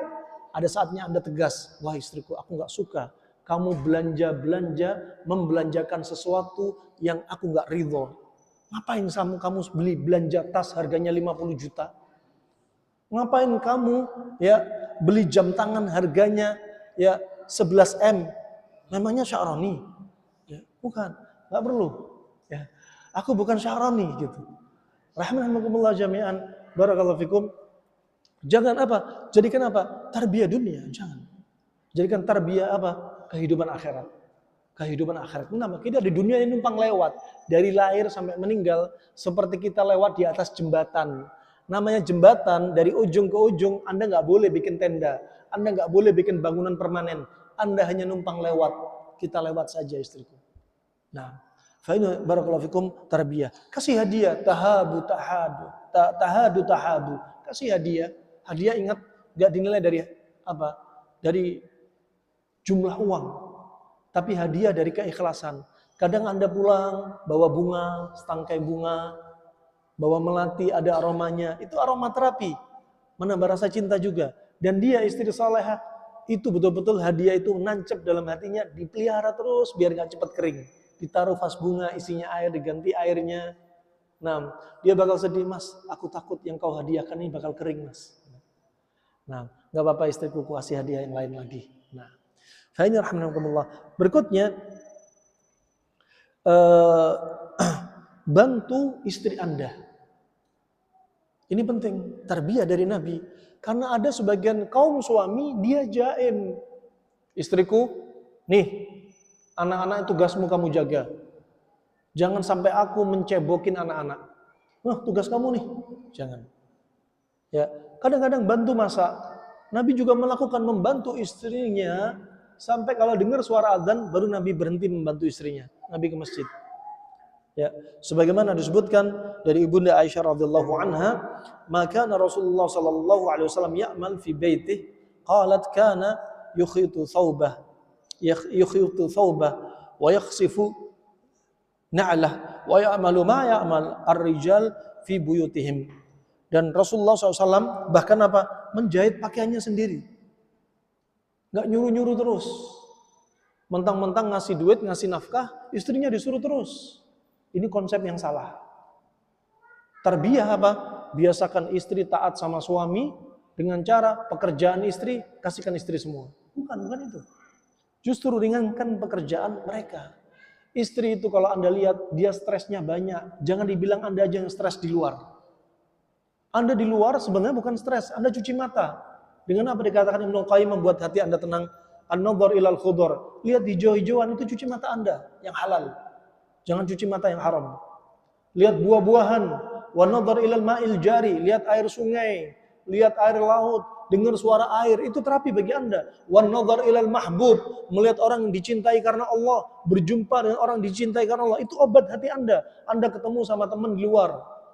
Habis kerja ngopi bareng, sudah bikin hati senang. Sambil naik motor kerja, lihat hijau-hijauan kiri kanan. Istri Anda lihat apa? Cucian baju, lihat sabun, lihat mesin cuci, lihat anak-anak naik kursi loncat-loncat. Awas nak, awas jatuh. Makanya ada saatnya istri Anda dibawa untuk refreshing. Ya, Anda refreshing tiap hari, istri Anda di rumah terus. Naik turun tangga, nyumur pakaian. Masih malamnya dipaksa melayani Anda. Nggak melayani Anda, diancam sama Anda. Awas ya, malaikat melaknat ya, awas ya. Padahal dia capek. Nah, maka ringankan beban mereka. Jahit baju, kemudian apa? Jahit sendalnya. Dan dia melakukan apa? Sebagai laki-laki di rumah, lakukan. Ya, bantu istri Anda. Kalau bantu, jangan cerita-cerita. Ngomong sama teman-temannya. Aku bantu istriku terus itu.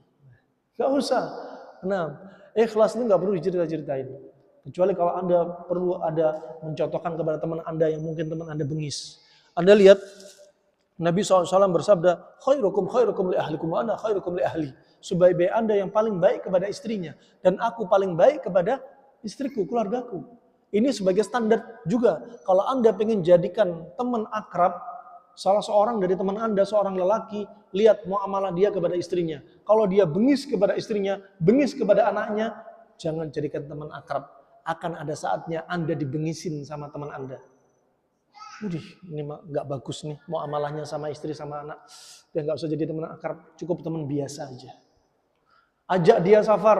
Kalau ketika safar dia egois, ketika safar sibuk maksiat, udah gak usah jadi teman akrab sebagaimana wasiat Umar bin Khattab.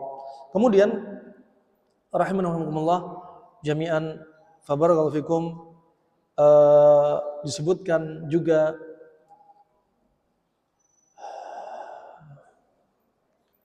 Rasulullah SAW pernah bersabda, yang bagi rajul ayyakuna fi ahli kasabi, ay fil uns wasuhula, fa in kana fil qaum kana rajulan, yaitu apa? Husnul mulaqafah wal muda'abah, mesra kepada istrinya. Sebagaimana riwayat Imam Bukhari dikatakan, fahalla bikran tula'ibuha wa tula'ibuk, ya, apakah kamu alangkah baiknya kamu menikahi perawan, yang perawan itu kamu bisa bermain-main dengan dia dan dia bermain-main denganmu. Disebutkan Umar bin Khattab, kata Umar bin Khattab, ya, yang dia orangnya kuat, tegas, tapi ketika disebutkan beliau justru wasiat beliau apa? Seyogianya bagi lelaki di hadapan istrinya seperti anak-anak, seperti anak kecil. Artinya dalam urusan apa? Al-uns, yaitu dalam kasih sayang dan gampang bermuamalah. Demikian, kita kalau ketemu sama keluarga kita, udah biasa aja, mau dianggap seperti anak kecil nggak apa-apa, guyon, canda gurau, ya, pijit-pijitan, nggak masalah. Tapi ketika fil qaum, ketika di luar, kana rajulan, dia adalah laki-laki, ya, betul-betul laki-laki yang sejati. Nah, ini rahimakumullah jami'an barakallahu fikum.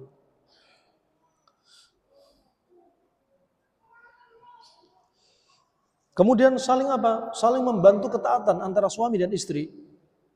Sebagaimana disebutkan Nabi SAW, rahimallahu rajulan qama minal lail fa shalla wa iqadha imra'atah fa in abat nadha fi wajhiha al-ma'.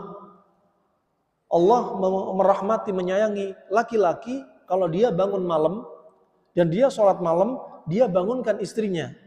Kalau istrinya malas bangun, dipercikkan di wajahnya dengan air. Nah, ini apa? Menunjukkan saling membantu. Ya, menegakkan apa? Ketaatan kepada Allah Subhanahu wa taala, kepada Allah Subhanahu wa taala. Sepertinya sampai sini saja apa yang bisa kami sampaikan.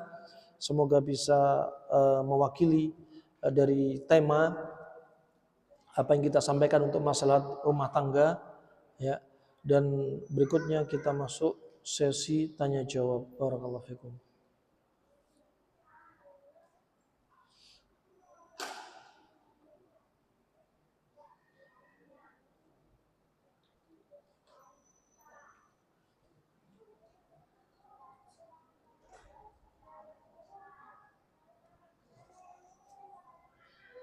Ada pertanyaan? Ibu-ibu, barangkali ada pertanyaan di kertas, dipersilahkan.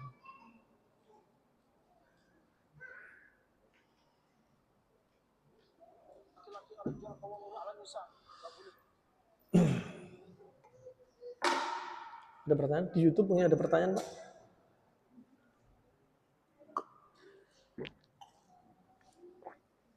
Cukup. Mari, Pak. Waalaikumsalam. Mungkin ada nasihat dari Ustaz untuk menasihati anak kita, wanita yang hobinya nonton film Korea. Subhanallah.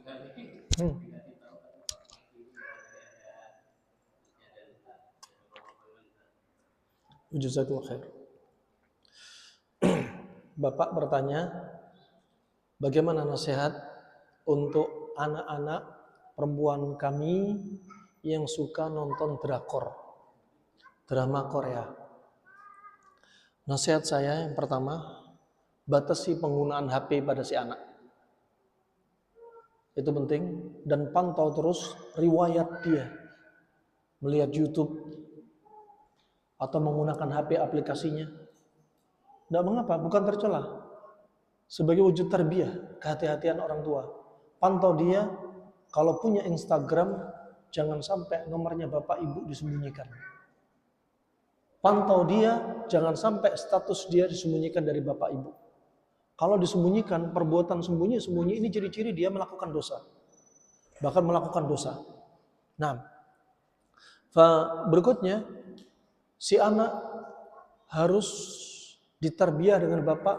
Kalau bisa bapak ada waktu dalam 1 hari atau lebih dari 1 hari terserah bapak, kumpulkan semua anak, istri, ART untuk dengarkan tausiah bapak.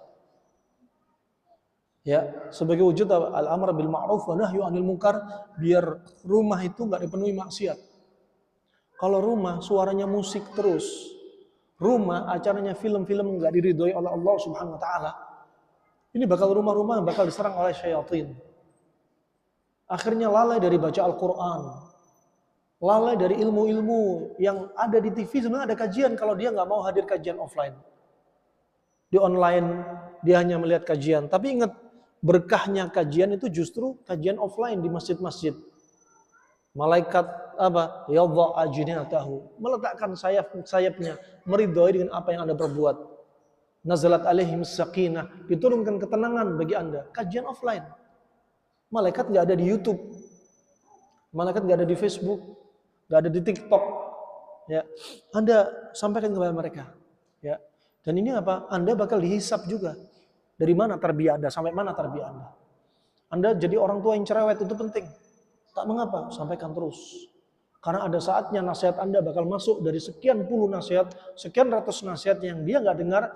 Ada saatnya momen akan apa? Didengar oleh dia. Dan obat yang paling manjur pertama, kata Syekh Abdul Razak bin Abdul Muhsin Al-Badr, itu apa? Doanya orang tua. Doanya orang tua itu paling manjur. Kadang orang tua menasihatin, nak, hati-hati HP. Dia nggak dengerin, masih bandel. Dia nggak tahu orang tua ini sudah merasakan apa? Pahitnya dunia. Makanya al-barakah ma'akabirikum. Keberkahan itu kepada orang yang lebih tua dari Anda. Orang tua sudah tahu bahayanya fitnah wanita. Orang tua sudah tahu bagaimana kalau pacaran itu seperti apa efeknya. Sudah ngelihat hasil-hasilnya. Orang tua tahu kalau wanita sudah kepergok dengan laki-laki, dia nggak lihat laki-laki ini soleh apa nggak soleh.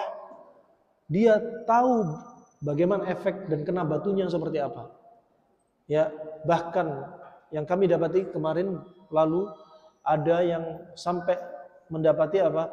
Si anak wanita ini sampai hamil di luar nikah. Nah, ini sebenarnya pintu masuknya setan dari pintu-pintu maksiat. Ya, pintu masuknya setan dari pintu maksiat, sudah pintu jantung ini sudah kebuka untuk setan masuk. Kenapa? Dari pintu lalai dan melihat apa? Kadang melihat aurat.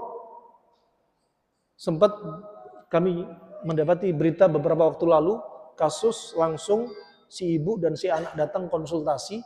Si ibu sudah capek dengan anak ini. Dia mengalami gangguan apa? Schizophrenia, gila. Si anak ini gila. Penyebab gilanya apa? Si anak ini masih bisa bicara, masih bisa terus terang, saya mengalami schizophrenia, Tat. Terus terang, Tat. 16 tahun saya melihat film porno. Sudah 10 tahun ini saya harus mengalami atau mendalami dan melakukan terapi pengobatan, minum obat jiwa, gangguan jiwa sudah 10 tahun, tapi belum ada perbaikan kecuali sedikit. Kalau saya marah, Tat, ibu saya kasihan. Udah ngaku. Dan ternyata sudah diteliti oleh para ahlinya, melihat gambar-gambar yang porno, film porno, efeknya menimbulkan efek kejiwaannya berat. Ya, termasuk HP. Berapa kali kami dapati anak SMP, kalau sudah dinasihatin bapak ibunya marah-marah. Disuruh sholat, marah, mau laki mau perempuan. Ternyata setelah kami tanya, apakah anak ini sering lihat HP? Oh, nggak usah tanya, Tat. Kami nggak bisa mengontrol, dia lihat HP. Baru kami ruqyah sebentar, matanya ke tengah, jari-jarinya kaku semua. Ternyata apa? Sudah kesurupan. Gara-gara apa? Sering lihat HP. Nasihatkan kepada mereka, ketika mereka sudah lalai dari Al-Quran, sibuk dengan HP, ya akan timbul masalah-masalah fisik dan psikis. Psikisnya apa? Imma dia gampang marah, imma dia sedih nggak jelas. Fisiknya apa? Timbul penyakit matanya, ya anggota tubuhnya jadi lemes dan lain sebagainya, bahkan bisa berlanjut kepada dosa berikutnya, yaitu apa? Perzinahan. Membenarkan apa yang dia lihat dibenarkan dengan kemaluan. Sampai yang dia sudah melihat film porno 16 tahun, apa kata dia? Kayak ada yang bisikin di telinga untuk dia ngelihat di film porno itu sudah bukan laki perempuan, laki sama laki. Ya, sesama jenis. Sampai dia dibisikin, disuruh mencoba, mencicipi. Coba efeknya coba. Nasallallahu afiyah. Akhirnya dia ingin tobat dan sampaikan. Ini termasuk perbuatan maksiat. Pintu tobat dibuka. Ya. Sampai apa? Sampai ajal mendatangi dia, sudah ngorok, baru ketutup. Kalau matahari terbit dari barat, baru ketutup pintu tobat. Kalau adab siksa di depan mata, baru ketutup pintu tobat. Subhanallah, kemudian apa? Taubat harus dilakukan pertama dengan ikhlas. Kemudian apa? An-nadam, penyesalan. Kemudian berikutnya al-azam, bertekad tidak mengulangi lagi. Kemudian berikutnya antakuna fi waqtil hajah. Ketika sadar pingin tobat, jangan ditunda. Karena menunda tobat dari waktunya, butuh tobat di atas tobat. Ya. Ta'khirut taubah tahtaj ila taubah ba'daha. Nah, ini drakor ini penyakit, terutama pada bahkan santriwati di pondok, masya Allah hafalan Al-Quran 16 juz, 20 juz, pulang-pulang yang hari Jumat cuma 1 hari pulang, nutup kunci diri di kamar seharian penuh apa?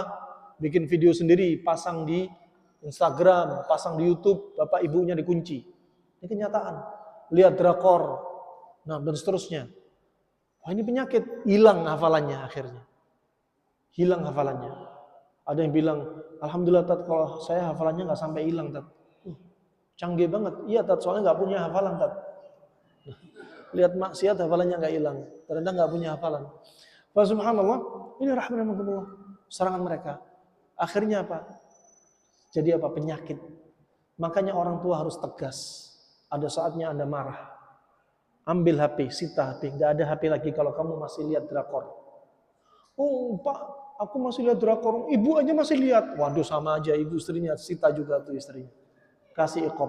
Nah, ujung-ujungnya kalau lihat drakor, bakal ngayal tuh istri. Suaminya kayak artis Korea. Disuruh pakai resep glowing, pakai serum biar kulitnya jadi bersih. Kalau suaminya nggak kayak artis Korea, minta cerai. Jebakan setan. Nas'alullah al-afiyah. Ya ini termasuk apa? Mimma ta'ummu bihi al-balwa. Bala, cobaan, melanda, musibah ya dari HP. Setan gepeng ya. Ada pertanyaan lain lagi? Kalau nggak ada kita cukupkan. Mari, bapaknya dulu. Waalaikumsalam warahmatullahi wabarakatuh.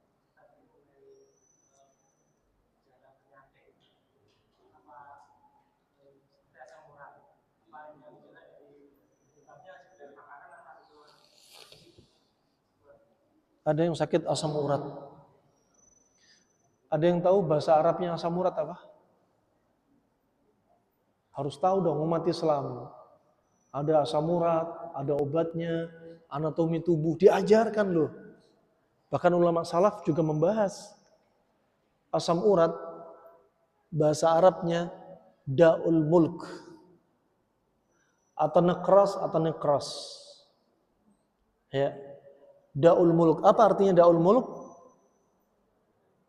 Penyakitnya para raja. Jadi Anda yang kena asam urat, Anda adalah raja. Karena kebanyakan makan. Biar nggak jadi kena asam urat, bagi-bagi tuh makanan, infak sedekah.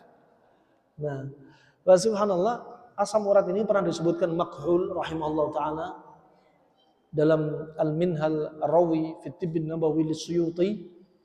Imam Suyuti menyebutkan ucapannya Makhul, man akala kishr al-bittikh amina fi yaumi minan ikras aw nakras. Barang siapa yang pada hari itu dia konsumsi kulitnya semangka, maka dia bakal aman dari asam urat. Kulitnya semangka, kulit yang hijau sama putihnya di dalam. Ya, sekarang dijual di Jepang itu mahal, 100 gram dijual mahal. Yang Anda lihat jadi sampah, padahal jadi obat. Ulama di masa silam sudah bahas. Asam urat cenderungnya sifatnya panas. Asam urat karena apa? Bisa karena makanan dominan panas. Banyak nasi bisa kena asam urat. Banyak kambing ayam bebek bisa kena asam urat. Banyak tepung bisa asam urat. Ya. Subhanallah, bisa karena makanan. Dominannya panas. Bisa juga karena apa? Kurang pendinginnya. Kurang sayur, kurang timun, kurang labu putihnya, kurang sayur saladnya, kurang air minumnya, pendinginnya kurang. Dominan panas bisa kena asam urat. Kemudian asam urat bisa karena pola tidur juga bisa. Dia sering tidurnya larut malam, begadang. Pencernaan jadi lemah. Kalau pencernaan lemah, ini asam urat juga bisa naik. Darah bisa hitam kental. Kemudian ada yang asam urat gara-gara apa? Stres. Gara-gara stres, banyak pikiran, asam urat ikut naik. Gula darah naik, kolesterol naik, tensi naik. Ginjal udah lemah.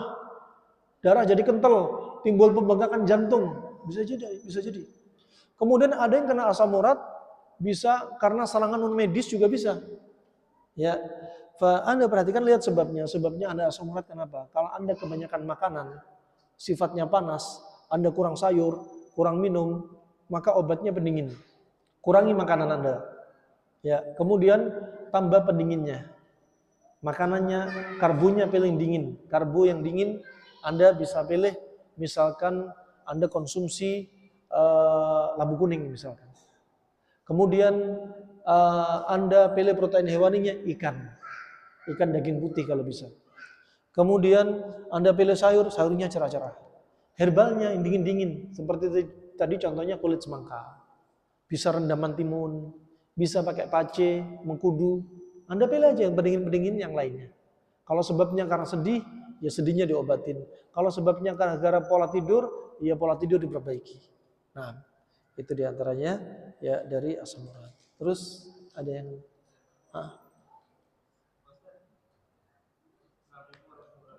Waalaikumsalam.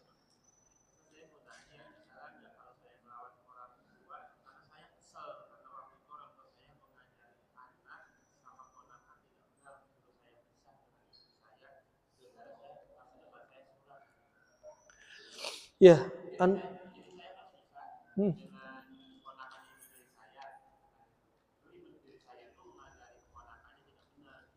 hmm. Kalau Anda melawan itu salah, tapi kalau Anda menegakkan al-amr bil ma'ruf wa nahyu 'anil munkar tanpa amarah, tanpa dendam, maka itu kewajiban. Tapi kalau Anda artinya marah disertai dendam, itu nggak dianjurin. Bahkan akan menimbulkan apa? Sakit pada diri Anda sendiri. Ya, akan muncul penyakit pada diri Anda sendiri. Dan jangan tuntut mereka minta maaf kepada Anda. Ini salah. Jangan sampai bilang orang tua sudah salah sama saya mau minta maaf dari orang tua. Nggak usah. Anda nggak perlu menuntut mereka minta maaf. Anda yang harus apa? Legowo. Ya, wal afina 'anin nas. Maafin manusia, apalagi orang tua. Apalagi orang tua. Wallahu a'lam bishawab. Jadi ridhoi saja, dan kalau salah ya tinggal dinasihati, diperbaiki. Nggak perlu dipendam. Ya, kesalahan dia yang sudah lalu dipendam karena apa? Menyakiti hati anaknya atau selalu mencecar dan menyalahkan tarbiyah ibu kandungnya sendiri. Nggak perlu. Ya. Wallahu a'lam bishawab. Ibu-ibu, ada pertanyaan satu lagi? Ada pertanyaan dari pemirsa itu Ustaz. Ya. Bismillah, apa Ustaz izin bertanya, jika suami saya suka marah sampai meledak-ledak karena hal yang sangat sepele, apa yang harus saya lakukan? Mohon penjelasan. Nah, suami marah meledak-ledak sampai perkara sepele. Yang jelas ini serangan setan. Ya. Apakah suami Anda setan? Bukan, suami Anda bukan setan. Setan yang menyerang suami Anda. Unsur akhaka dzaliman aw madluman. Bantulah saudara Anda dalam keadaan dia terdolimi atau dia mendolimi. Dia kali ini dia mendolimi Anda, tapi dia didolimi oleh setan. Ya, tapi jangan jadikan setan kambing hitam, karena suami Anda yang membuka pintu gerbang setan untuk masuk dari pintu hatinya, pintu gerbang istananya, dipersilakan setan masuk. Kapan? Ketika suami Anda sibuk maksiat. Ketika suami Anda lalai dari zikrullah. Ya, ketika di antaranya juga ada potensi suami Anda masalah jin nasab. Lihat bapaknya suami Anda, kakeknya suami Anda. Ada nggak riwayat suami Anda dulu, bapaknya punya keris bisa muter sendiri? Keris terbang. Ya, bapaknya suami dulu bisa jadi macan. Bapaknya suami bisa ngobatin orang sakit pakai bantuan jin. Ini bisa jadi perannya jin nasab menyerang suami Anda. Pernah kami dapati 2 orang wanita konsultasi di waktu yang bersamaan. Wanita dua-duanya ini ngeluh. Ngeluh apa? Suaminya kalau marah meledak-ledak. Kalau sudah marah, cari benda di dekatnya seperti vas bunga atau remote TV, dipukulkan kepala istrinya sampai kepalanya dijahit. Ini nggak wajar. Bukan Anda yang diterapi, tapi suami Anda yang harus diterapi. Nah, ini suami marah meledak-ledak. Si anak dipukulin, dicubitin, dijongkrokin. Ya, si istri ditampar mukanya, ditarik rambutnya. Ini sudah nggak wajar. Ya, Anda bantu suami Anda, Andanya sabar, bantu dia untuk terapi. Buka hatinya, dia ini sedang diserang oleh syaitan. Nah, terus Anda dapati di rumah Anda yang kami sebutkan tadi, tanda-tanda hewan yang sering diperintah Nabi untuk dibunuh bermunculan. Seiring dengan kemarahan suami Anda, muncul banyak cicak, tikus masuk, kalajengking masuk, ular kadang masuk. Ya, kadang melihat hawanya di rumah tiba-tiba panas, bau busuk lewat, berseliweran, bayangan banyak lewat. Ya, bahkan subhanallah, anehnya banyak lampu putus, subhanallah. Seiring dengan apa? Serangan setan kepada si suami. Gak disebutin dalil, tapi bertajrubah. Kenyataan banyak seperti ini. Dan suami Anda jarang baca Al-Quran, jarang sholat malam. Sholat rawatib sering ditinggalkan. Nah, ketahuilah, suami Anda sedang apa? Sedang lalai, sedang lemah. Sampaikan ini kepada suami Anda, agar dia cepat memperbaiki dirinya. Wallahu a'lam bishawab. Cukup insyaallah. Cukup sampai di sini. Semoga Allah angkat ya segala penyakit hati kita, dendam kita yang berlebihan, amarah yang berlebihan, kesedihan yang berlebihan. Semoga Allah angkat penyakit pada diri kita, keluarga kita, baik penyakit medisnya, non medisnya, akutnya ataupun kroniknya. Semoga Allah jadikan keluarga kita keluarga yang sakinah, mawaddah, warahmah hingga akhir hidup kita, dan semoga Allah selamatkan kita dunia wal akhirah. Allah kumpulkan kita dan keluarga kita, dijauhkan dari segala keburukan dunia dan akhirat. Ini saja bisa kami sampaikan. Jika ada salah ucap dari saya harap dimaklumi. Jika ada benarnya dari Allah semata. Wabillahi taufiq wal hidayah. Subhanakallahumma bihamdik asyhadu an la ilaha illa anta astaghfiruka wa atubu ilaik. Wassalamualaikum warahmatullahi wabarakatuh.